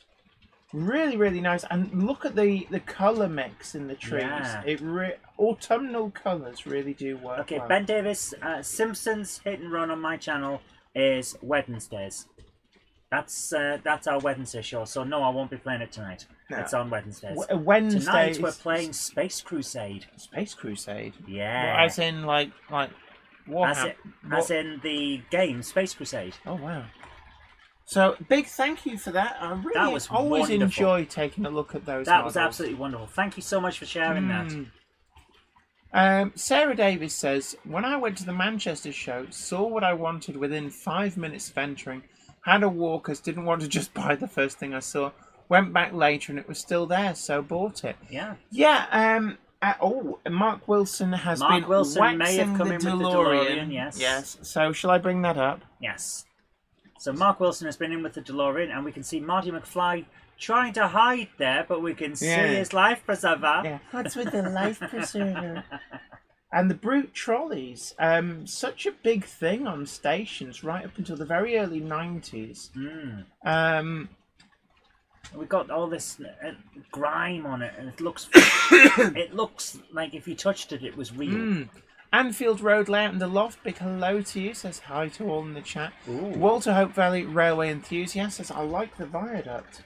That was the on the last model, but this is Birmingham New Street, and it is so instantly recognisable to the point where when you're there and peering over, it's like, oh look, it's where Mark Wilson goes to photograph. New Western Grove says, only just got around to watching what you said about my comment as I was busy. Old guard stuff happens in loads of different hobbies. One of the worst I've seen is classic cars. Era's come into it a lot. Yeah, and I think there was a few people said that a lot of things like gliding clubs as well have it. It seems to be the human condition that this happens. I always remember the White Wings Club. Who? It's a very specific type of paper aeroplane. And I had some of these. They're kit paper aeroplanes. You buy them in boxes and you build them just something. Right. Their competition rules were so stringent that if you assembled the kit wrong, you couldn't take part. That is a bit elitist. Anyway, next slide, please. And I remember that as a kid because I thought there was not a chance in hell I would ever even bother. Oh, look at Gronk! Gronk it up! Gronk it up! Gronk it up! Hashtag not a cult for legal and tax purposes. The Grunkey Duck code is not a code for legal Is that and tax purposes. 08623? Your mileage may vary. Is that 08623? Is that the one that I've been trying to get for you? It is! Yo! It is! Mark, that's the one I want. I'm still looking out Slips for it, through babe. my fingers every time. I'm still looking out for it. Next slide, please. I love the weathering as well. When you look at that Class 52, the weathering really makes it, because it's something, I guess, Walter Hope Valley Railway Enthusiast. This is Mark Wilson. Yes. Our man with the DeLorean. It's not his layout. He just goes back in time with his time machine. And The king of making things look like it's real when it's apparently not. But even I though mean, it the clearly is. weathering on the base of that Class 52, so well done. 50. Oh, I'm sure I've got that Bachmann model 55022 somewhere. But it's like New Street Station is just such a grim place, but he's captured it so well. Stephen Cameron says, "Hi Jenny, Zoe, and friends. Everyone okay? Absolutely, thank you. It's great to see you. I hope you are well." There was a comment earlier on that one of the guys that's in these shots is Mark. Oh, of course, of course. He set his camera on a timer and run in. Yeah. 3B Rail says, "Fantastic detail once again." They Mark." are. They're simply Always. amazing. Yeah. But it's like the weathering and the attention to detail is just incredible. To the point where actually Mark, I wouldn't be surprised actually if he goes, actually that's what I do for a living. But there's a career for you in making models for film and TV. Absolutely. I think you should consider approaching some of the special effects companies down at like Shepperton and Pinewood. Yeah. Because the standard of your model making is just incredible. And I could well imagine that your skills would be in massive demand in the film industry to make stuff like this. But again, it's that weathering you see along the base of the Class 52. Yeah. I think a lot of people don't quite understand how things weather. How filthy they get. Although at But the the other pattern end, of filth, look at the way it's streaked down with the dirt accumulating at the bottom. yes. Although remember when we were talking the other time when people were saying all these models that you buy, Yeah. they're far too shiny, they don't look realistic. And then we were out and about and you were just reflected in the side of a locomotive because it was that shiny. Yeah, but in model form, it's weird. Shiny things don't quite look right. They don't. In They model tend to look form. like. Look at the weather and yeah. Yeah, the fading. It's been through the carriage wash way too many times. And of course, at this point, the Class 52s would be right at the end of their life. Yeah. So this is probably in about 1976, 77. I don't know, where did you go back to in the DeLorean, Mark? I do love seeing this. Yeah. It's great. Evergreen Junction says there are 4 08623s on eBay. Dongit says, get into the Tempting. film industry needs an element of knowing the right people and getting the right introductions, not just pure skill. To a certain extent, that is true, but it's the same with a lot of things.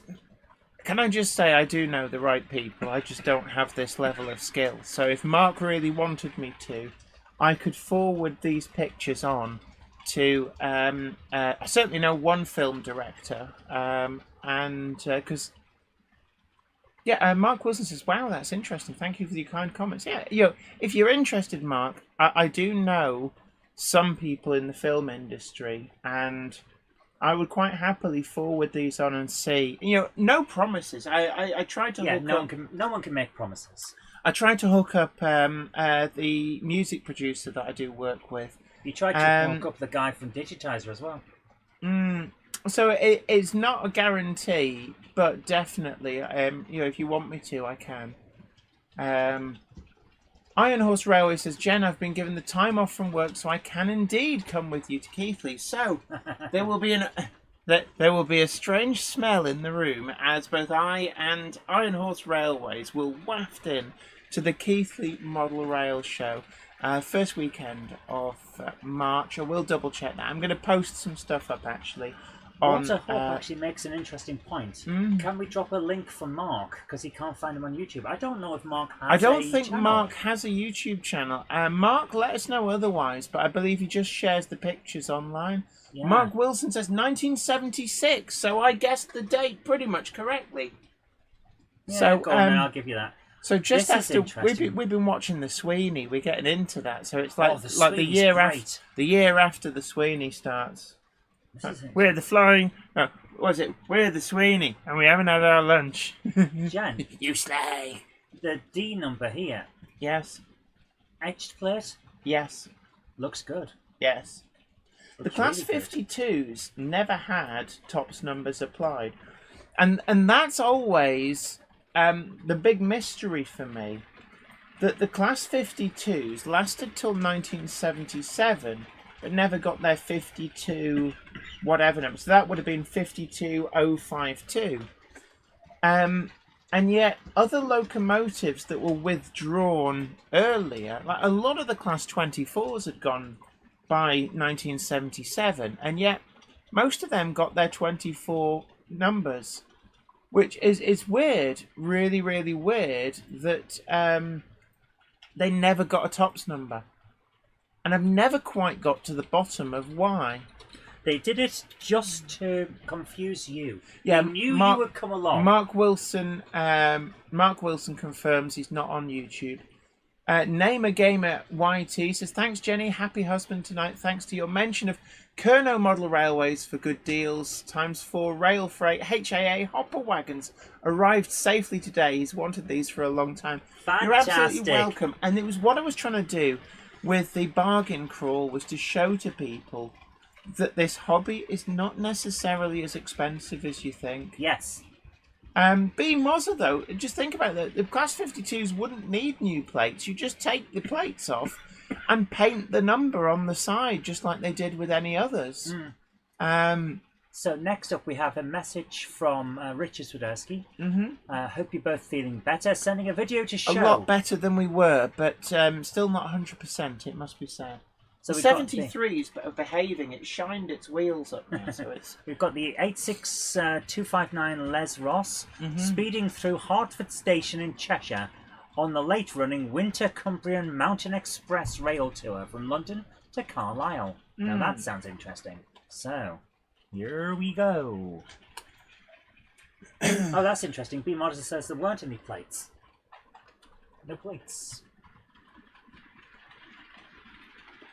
But, You can see Jen's muffled face as she tries to process this information. now I still say they could have taken the cast nameplates off quite readily and just put the tops number on.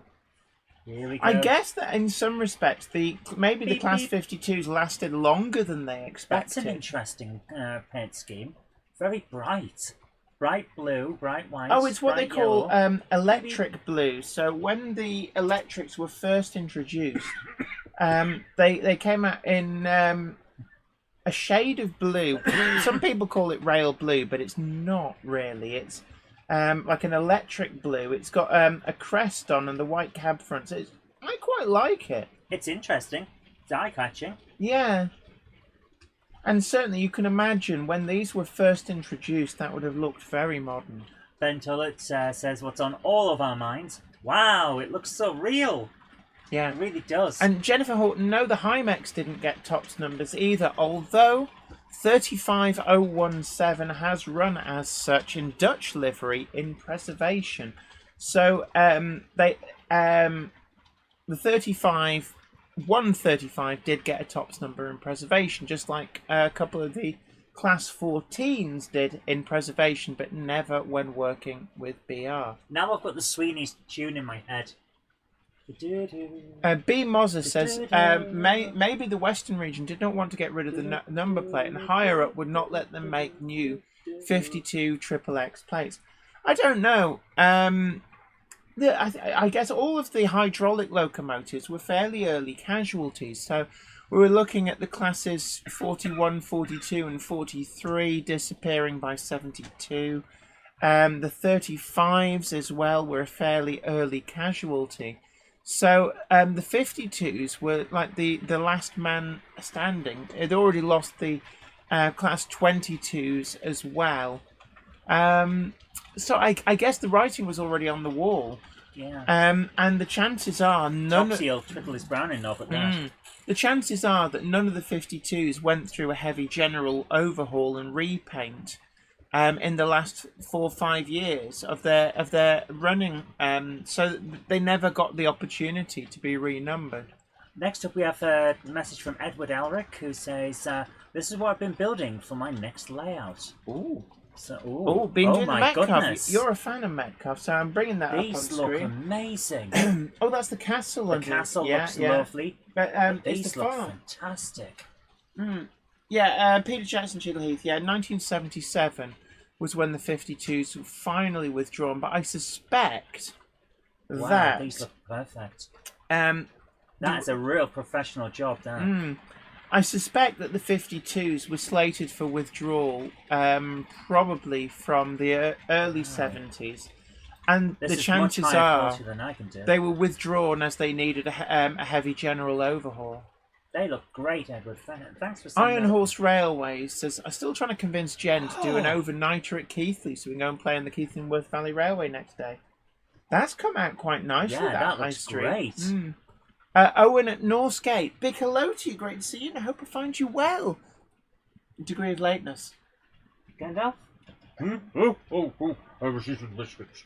A Monday clubber is never late to the wagons, nor are they early.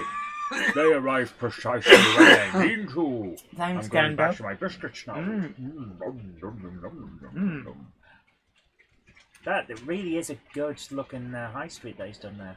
Yeah. Thank you The for sending those Metcalf in. kits are very, very nice and versatile. They really are. There's a lot of good to be said about Metcalf kits. I love them. Yeah, you love them. I love them. Everybody loves them. What's not to like? I bet their rivals don't like them as much. I don't know. I mean, their main rivals are Super Quick, and Super Quick's been around since the 60s.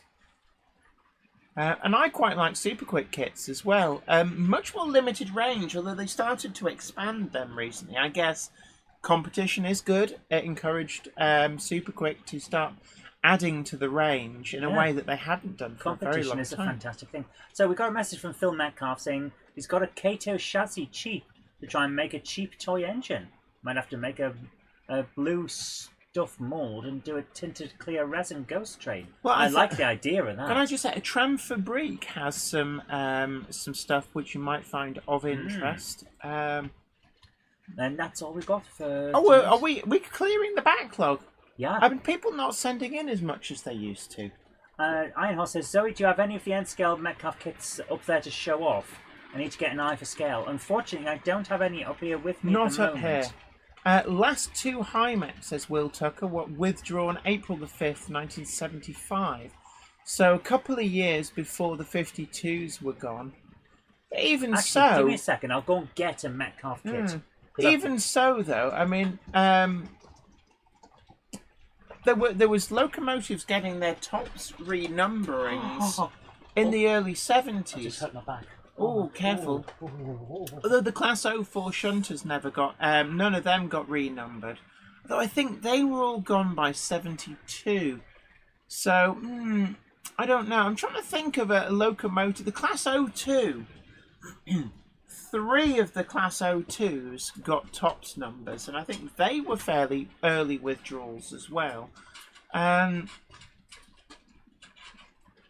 Stephen Cameron says, spare a thought for preservationists trying to keep the surviving hydraulics going. Imagine trying to get spares. A nightmare. Yeah, I think with a lot of these old locomotives, it's a case of you have to actually be good with a lathe and a milling machine, and you just have to make stuff yourself, remanufacture things. Okay, John, here is a 1.4 story N-gauge building. Okay, so this is what was this, like a manor house? No, that's what's called Hotel Wednesday. It's 3, and then at the top. Hotel Wednesday. Yeah. Is there like a Hotel Thursday as well? Oh, it's. It's quite nice actually. So is this a Metcalf kit? It's a Metcalf kit. It's one of them new ones. It's You make 3-story. kits. Yeah, can I just say, you make kits so much better than I do. Yeah, I love the little bit up there with the balcony. That's That's where I want to live, lording it over everybody. So I'm just going to switch this to this one here. Let me. Hello, what have you? So There you go. we can't see it here, so I'm just going to turn this. Right. I Kevin. know you're going to hate me for doing this. Ah. So there's the signal box. Here's a signal box. Okay, there's the signal O box. gauge. Double O gauge. Double O gauge. So that's now next to the double O gauge signal box. New junction says good evening. Sorry I'm late. A Monday clubber is never late to do wagons, nor are they early. They arrive precisely when they mean to. Toast's ready. Gronk it up. Gronk it up. Gronk it up. Hashtag not a call. I'm gonna move the camera because you're making people feel queasy. Yeah. So So there's an idea for scale. So it's great to see you, New Junction. I hope you are well. Put this next to the signal box, just to show. What? Oh, No, I'm not reaching all the way over there. Look, no. Okay, fine. But there you are. There's an idea of scale. Yeah. Will Tucker says Class 46 peaks were renumbered into tops during 1974. So that's 3 years before the last of the Westerns were withdrawn. Somebody said Class 06s were early withdrawals, but actually some of them lasted into the early 1980s, so they were a bit later. 57305 Northern Princess says, "Is there a hotel? See you next Tuesday." There really should be. Yeah. Stephen Cameron says, "Welcome to the Hotel Wednesday. Such a lovely place." Yes, you can check out, but you can never leave. How are we doing on time? Gosh, we're getting through. I'm starting to flag a little bit, but we will press on. Let me finish what I was saying. So let's have A recap? recap of the news. So in the news, we've got an announcement from Rapido that we've got the Bluebell livery. That's the blue version of the SECR livery for their forthcoming 01. This is an expression of interest at the moment. It needs to get enough orders to reach tipping point for them to okay production. I think it will. I think it will prove popular, even though it's a fictitious livery. It's certainly very eye-catching. And Bluebell, the P class in that livery, proved incredibly popular. New Junction says, "Dongits, there's a war on, you know." Also, they announced more GWR wagons as well. So there's like, it seems we're getting new announcements from Rapido every other day. We've also had Pete Waterman turned up in the news, being interviewed about Worley ending, and so we wanted to actually big up the hobby. I think the hobby is healthy, and as we outlined in the stream, it's gone through periods where people have said the hobby is dying on so many occasions. When Hornby 00 went bankrupt in the 60s, that was a big moment. But also, I guess when Beatties went bankrupt in 2001, that was a big paradigm shift. We actually had Model Zone came in, filled the void for a while, but they too went bankrupt in 2013. And I can remember thinking when Model Zone went bankrupt, that was, the day that that model trains were no longer on the high street, and that was the thing that Model Zone really gave to us, was a high street presence. But the hobby has continued and grown. We've seen a lot of new companies coming in. Cavalex have finally released their Class 56 and shared pictures of the Class 60 EPs. So, the market is healthy. We've got a Curascale announcing a lifetime warranty on models. Relatively new player, but certainly making a stir. Picked up the Jenny Kirk Choice Award for 00 gauge diesel outline locomotive. And remember, manufacturers, you have to have your models reviewed on this channel to stand a chance to get the award. Hint, hint. Dongit's Model Railway, though, points out, turns out it wasn't the hobby dying, it was the high street. Yeah, I would go with that, actually. I guess Model Zone was one of the casualties of the decline of the high street. And in a way, Model Zone were a victim of their business model. I suspect that their mail order side worked quite well, but they had the drag of all of these high street shops, which was the cost too much. And Hatton's has very much been a case of they built their business model on fire sailing out overstock. So for a great many years, we saw the likes of Hornby and Bachman overproduce certain items, and it in the main, Hatton's was building their business model around buying that overstock at rock bottom prices and then sailing it out and being the big headline sale items. And manufacturers are getting much better at predicting production quantities, which from their point of view is a healthier business. Yes. But I guess that J. Paul Anderson says, "Zoe, do you have my video? We showed your video, J. Paul Anderson. We've shown your video. It was very I'm good. Very, very impressed with the rock face and the little garden with the pond. What I was really impressed with is the fact that if you hadn't told us that the locomotive was a kit, I wouldn't have known. Very, very well built. Alex Dent says Scunthorpe used to have a model shop, RA Models and Sherman's there, both gone, so I had to end up going to the nearest model shop in Gainsborough and Digitrains in Lincoln. Peter Jackson at Chibs Heath says, any news on the latest Jenny Kirk wagon? No new news. I'm told it's selling strong. They are still available from Rails, but numbers are getting very, very low. Yep. So again, we always recommend you need to order it. And we're already planning the next Monday Club Wagon after that. New Western Grove says, the thing is with the dying hobby thoughts, it happens every few decades in all hobbies. For example, when Hornby almost went bankrupt in the 2010s, everybody said the hobby would die. And actually, Hornby is doing a great job at the moment of reinventing themselves. Yes. They're bringing down the debt. They're bringing down the amount of stock they're holding. And I guess that this also has played into Hatton's business model starting to fall apart, because Hornby is actively trying not to hold as big a stocks of things as they previously I think did. it's actually a really good idea for manufacturers. I know I want to see that perennial, always in stock locomotive for people to be able to save up for.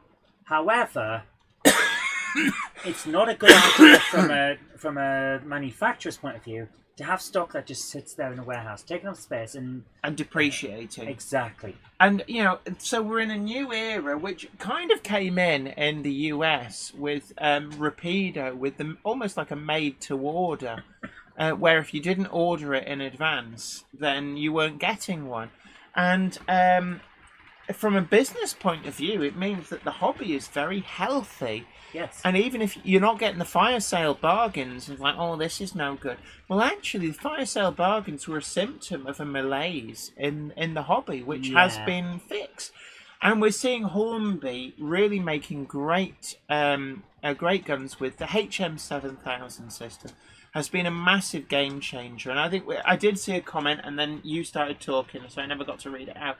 But people were saying about... Sorry, was there a comment that you wanted to talk about? About being very slow to get new to loco profiles out. And actually what you've got to remember is there's a small team working on this. Yeah. And they're the same team who are bug fixing as actually doing the sound profiles. So, you know, which would you rather? Bugs being fixed or sound profiles being pushed out? Ideally both, but that's not a possibility. Well, they are both. I mean, the Class 60 profile is, if it's not recently come out, then it is on the verge of coming out. I think, was it the Class 67? Is a recent sound profile. They are getting these sound profiles out there. They've just announced a slew of new sound profiles. A slew? Which also includes, for me, the Class 153, I think, is a very important profile coming. And there's another DMU as well. I think, was it the Class 121? Which means between them, you've got first generation and second generation DMUs kind of covered. We've also got the Class 423 4VEP sound profile is due this quarter, and I think that is going to be very, very useful for anybody who, say, has got a Class 411 or a Class 410 or a Class 416. There's a lot of third rail electric units from Bachmann, which this is a perfect sound file for. I'm actually going to try using them in my Class 401 and 402 as well. Zantex says, well, I just got a Kato EMU for £101 from Japan. I didn't know you're allowed to import flightless birds. Yeah, apparently you are. Phil Metcalf says, I think I've managed to send pics of an engine. Caroline Rogers, take care. Thanks for joining us. It's been great having your company. Flymo Chairman 1 says, sounds like Zebedee isn't far off.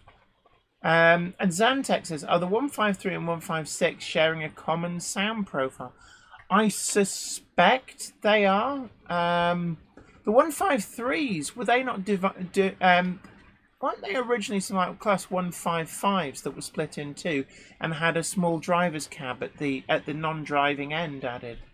Ben Tullett says, one thing that always worries me is when the model store brings in mainstream toys that the heavy discounting big toy stores and shops stock. This must affect their costs if they have stocked many. I think as well. I mean, we've seen Toys R Us disappear, and I think that that's actually more a case of changing habits of purchasing stuff. People don't go to shops as much as they used to. Not even that. So the biggest issue that a lot of these big toy shops had is, here's the array of toys, but we don't want them anymore. We want that game over there. And I want to spend all my birthday money on skins in that game over there so that I've got the same look as my friends or the streamer that I watch at home. I don't want a toy. I want a game. I want the bits that go inside the game. And that's what kids do now. So a toy shop, just catering to them, can't compete. Flymo Chairman 1 says the TT120 has opened up a new range and aspect on Hornby Railways. Yeah, TT120 has been very successful. As we need a spokesman in the Facebook group. I mean, if Hornby, too many people. Can I just say, if Hornby want to hire me, I am available to hire. I keep saying this. At some point, I'll get headhunted and actually not have to worry about where money comes from. But I am available. Hint, hint. There's a big issue with TT120, and that's that the big loudmouths who always think they're right don't invest in TT120 because they've already got the thing that they want. Yeah, but it was never intended for established modelers. You've got to remember the loudmouth who thinks they're the big I am and who already has their opinion before facts come out doesn't care that it's not for them. We've seen this with every new thing. Yeah. That the people who poo-poo it. I mean, I remember... Well, when I went to do Great Model Railway Challenge, there were people online bad-mouthing it. Oh, this will never work. This will crash and burn. Nobody will watch this. They should do a show where a bunch of boring old farts model a GWR branch line terminus in 1956. And it's like, you so don't understand the TV industry. But it was a massive success. Yeah. When HM7000 launched, I remember people were poo-pooing it. It's been a great success. We're seeing some of the HM7000 items selling out so quickly. Hornby cannot keep up with demand. The power banks sold out at Hornby. There is another batch coming. I've been told it'll be a few weeks. It's on the high seas at the moment in a container somewhere. But they've been incredibly popular. And I bet when DCC was introduced, there were people who poo-pooed that. Yeah, you were one of them. And TT120 is one of those things that it's aimed at a new sector of the market, and it's actually done very well with that. Thank you so much. Flymo Chairman 1, thank you. Very, very kindly donated £5 on the Super Chat. And that is incredibly generous. Thank you so much. Thank you.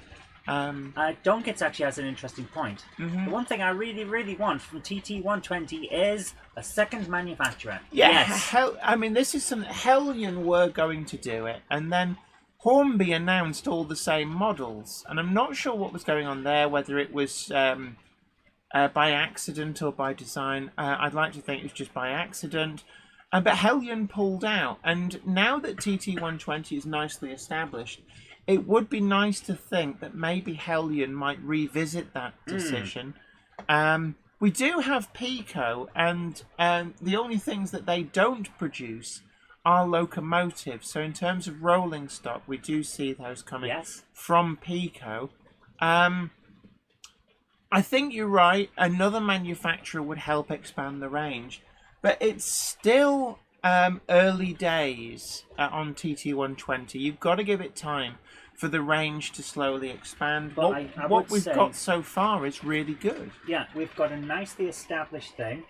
It's looking good, and I'm looking forward to seeing more. Iron Horse Railway says Jenny again displaying her underlining hatred for the GWR branch line terminus. No, the only reason I keep trotting that out was because that was what seemed to be all the rage. People modelling Ashburton in 1956 or whatever, in magazines, right at the point where I just felt that they weren't embracing what I wanted to model. And it was when they said, I think there was an editorial in Railway Modeller in about 2000, 2001, where they saw their core market as being BR Steam. And so they weren't that fussed by like BR Blue tops. And I thought, well, that's exactly what interests me, is BR Blue tops. So I started subscribing to Continental Modeller. I think the weather's changing. One of my little scars is aching. Could be. Joshua W56 says someone has to take their place talking about Hattons. We need a new Hattons. I think we've got, to an extent, yes. We've got Rails of Sheffield, and it's interesting that for me, Hattons' decline, I feel like it started when they lost the Bachmann product range, and we saw with Rails of Sheffield they lost Hornby for a time. And they could have gone the same way and stagnated, but actually, Rails forced them to do their own thing. Yeah, Rails used that as a springboard, and they've become the new Hattons. But also, Kernow Model Centre as well is a big player in the market, and I think that actually we're seeing a lot of newer model shops, or not necessarily newer, but certainly model shops that are prepared to reinvent themselves, coming through. So Great Eastern Models, big up everybody, Anne and all of the Great Eastern Railways posse. We're seeing this new breed of model shop that kind of is prepared to follow the markets, to actually engage with the younger generation. And I think we're going to see Great Eastern Models going to become one of the big players in the next 10 years. Kernow Model Centre, they've got 2 branches now, a really big player, and I think that for me, whereas 10 years ago Hattons was the undisputed number 1, with Rails being a trailing second, things are turning around. I think that now we're looking at Rails being the undisputed number 1. Absolutely. But with Kernow Model Centre being a very close second, and then quite a few other shops that have done a lot to kind of raise their profile. So we see a really good online presence from Hereford Model Centre, Cheltenham Model Centre. Invicta Models feel like they've gone from being hero to an also-ran. Sorry to say this, they're still there. Some great stuff, but Invicta Models were kind of the spiritual successor to Model Zone, and they do feel like they've simmered down and gone very, very quiet, which is a shame. But TMC as well, the Model Centre, Peter Jackson Chile, absolutely, yeah. So I'd put TMC definitely in the same band as Kernow Model Centre, and I think they're definitely companies to watch. But then we've also got, Will Tucker, yes, aren't you sponsored by TMC? Yes. I'm also sponsored by Ellis Clark Trains. But at this point, that would be a great point for us to actually have a message from our sponsor. Yeah. The Monday Club is proudly sponsored by TMC, the Model Centre. Check them out at themodelcentre.com. The website features extensive stocks of new models as well as selective pre-owned items where you can track down that bargain you've always wanted. Pre-order with confidence all of the forthcoming models from all the manufacturers. TMC also offer a renumbering and renaming service so you can get the exact identity of locomotive that you want. Why not also check out their value weathering or go for something incredibly special with their bespoke service where you can choose from a more extensive weathered look right through to custom graffiti either off the peg or to a design of your choice. Check out TMC today at themodelcentre.com and start your model journey. So Ruben Ashwell says tonight's stream has been good. Thank you so much. Thank The you. Chelmscote branch, great to see you. Trains UK says Hereford is a brilliant shop. Absolutely, and I did feature them in my bargain crawl. You guys have picked them clean, and there are still some good bargains on there. It must be said. But I will be doing another bargain crawl next month. And I want to try and find a few new shops actually to have a crawl through. So I might go and have a look at Invicta Models, have a bigger in-depth crawl through Kernow Model Centre. I think I majored on the rolling stock from them. It was something that always impresses me, the great deals on rolling stock, but they do have a lot of other stuff as well. Have a look at Engage as well. I need some new stuff. Yeah, we might do that actually, look at what deals are available in Engage. But Krista Duke says, thank you, Jenny and Zoe, for the stream. You're absolutely welcome. Joe Light Railway says, I personally like Rails of Sheffield much more than any other retailer. However, Kernow is an impressive retailer. I like absolutely. it when they do their open days and we go and have a rummage. But not every retailer has a website. I don't think Great Eastern Models has a website. Tim at Arcadia does have a website, but it's not the kind of website where you control the bargain table. You have to go there in person. And maybe what we should do is maybe we should go and visit a few shops and do a crawl. Actually film the crawl. A shop crawl. Yeah, do a shop crawl. There's lots of great ideas. Yes, Joe Light Railway, Gauge Master, absolutely. So I'm going to try and get in a few other websites, but certainly there are some great proactive model shops out there. Durham Trains of Stanley, 53A Models. The couple that run that, they've been on the go. I remember them in the 80s. I don't think they've got a website, but certainly well worth a visit if you're in Hull. And yeah, Joshua W56, I think Rails of Sheffield will continue Hattons' legacy. Oswald Stream Model Road TMD says, I remember reading the Railway Modeller had one titled Not Another Model of Ashburton back in 1982-83. Peter Jackson Cheadleheath says, Ellis Clark do some good bargains. Yeah, Furnace Models says Peter Jackson Cheadleheath. I'll have to look them up actually. Right, Snooks, it's time for me to go off and set up for my show. And Sawyer Models, Peter Jackson Cheadleheath. Yeah, absolutely. I know that they keep inviting us to come and visit. We must actually take them up on that at some point. So, guy from Sawyer's Models, do get in touch again. Remind me, and we'll sort something out. Actually, it might be nice to do a day over there. Trains for You in Peterborough. Shout out to Monk Bar Model Shop in York. Been open 60 years, says Hertfordshire Railway. Absolutely, yes, I have been in there whenever I'm in York. Nick at Bletchley High Level said Trains for You in Peterborough. Hyrian says, hello Jenny, I got my first train set.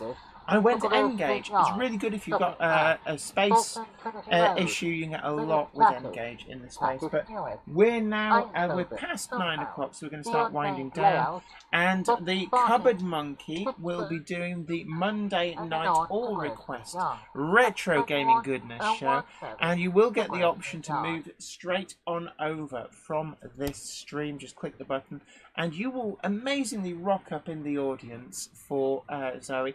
Yeah, Jim at the Loco Shed, Peter Jackson Cheadleheath, absolutely. Chester Model Centre, this is Richard Knowles, definitely. There's Jane's Trains in Tooting. And Bye, guys. Tim I'll see you soon. Krinsky.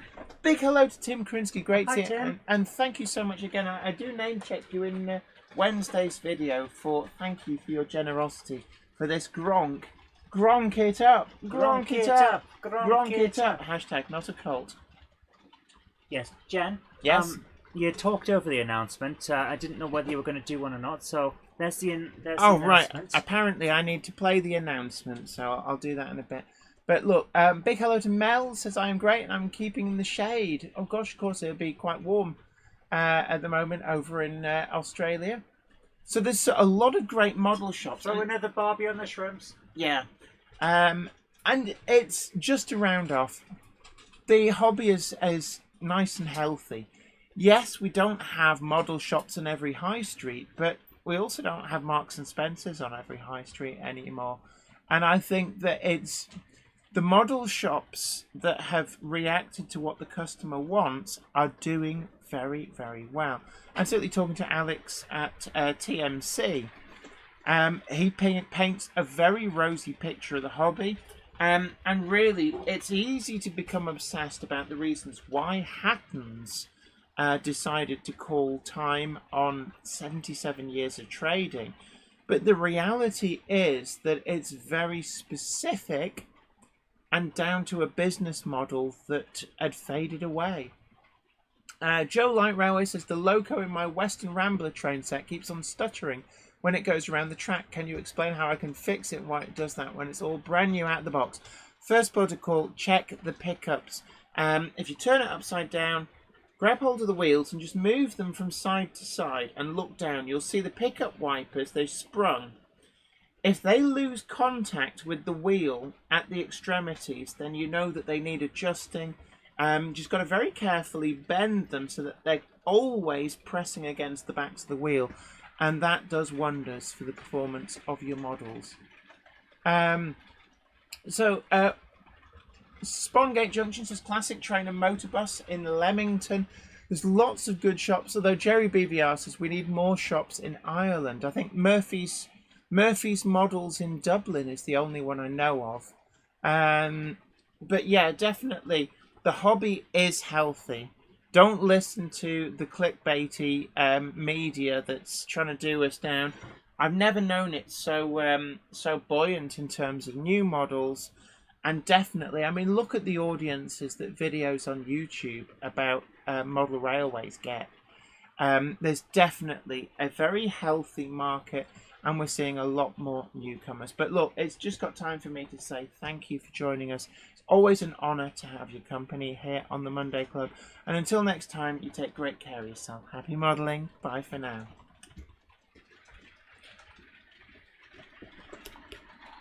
The train now departing is the 2101 service to Grove Street Yard, stopping at Bolton Trinity Road, Minute Tattis, Tattis Stewart, Eindhoven, somehow, the unnamed layout, but starting Pittsburgh, somehow, and then on to Grove Street Yard. That's 2101 service to Grove Street Yard.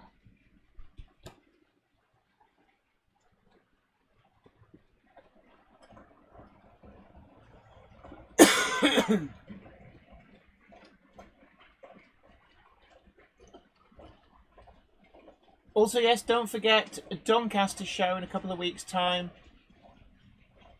Nick at Leicester High Level says, see you at Donny, first floor, under carpet.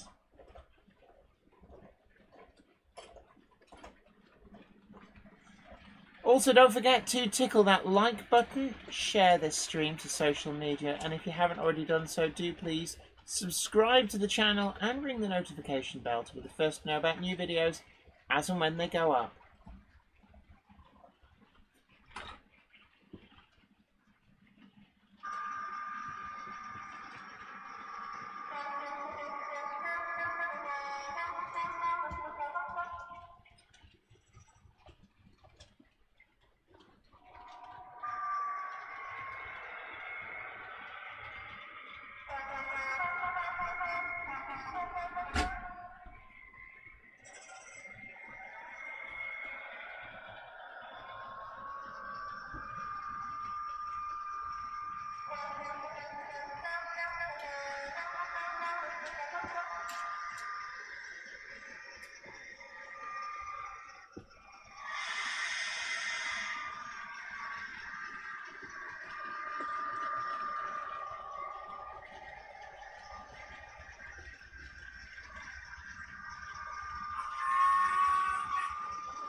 It gets quite loud when you've got 10 different HM7000 locos all fired up.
Alan Downing, it's Gamehammer Classic Gaming, and you will get an option to just move across automatically in a moment. Atreus Lux, so thank you, it was a good night. We're nearly finished with the scenery on the club's permanent layout, and I got a bit of running in. It's the East Kent Model Railway Society.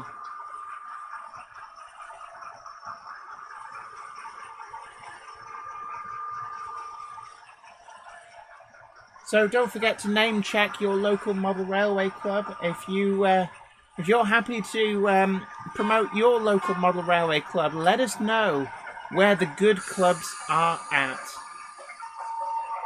Also recommend your local model shop, be it anywhere in the world. Let us know where you recommend shopping for your model rail items.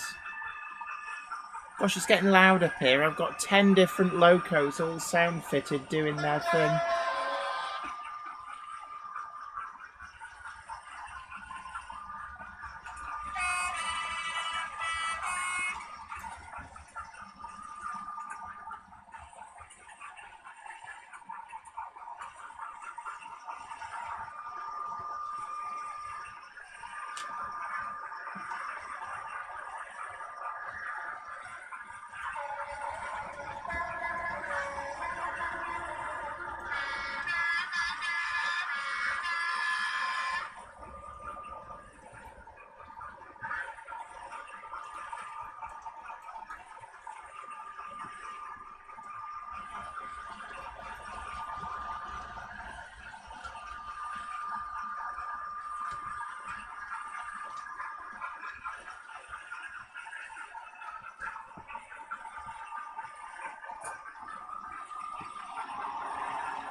So we're now ready to move over to Gamehammer Classic Gaming. So don't worry, all you have to do is click the button and you'll automatically be moved across. But thank you everybody who has joined us tonight. It's always great to have your company. And don't forget to hit that like button if you've not already done so. Share the stream to social media, let other people know about the channel. And if you haven't already done so, do please consider hitting the subscribe button and tickling that notification bell. But until next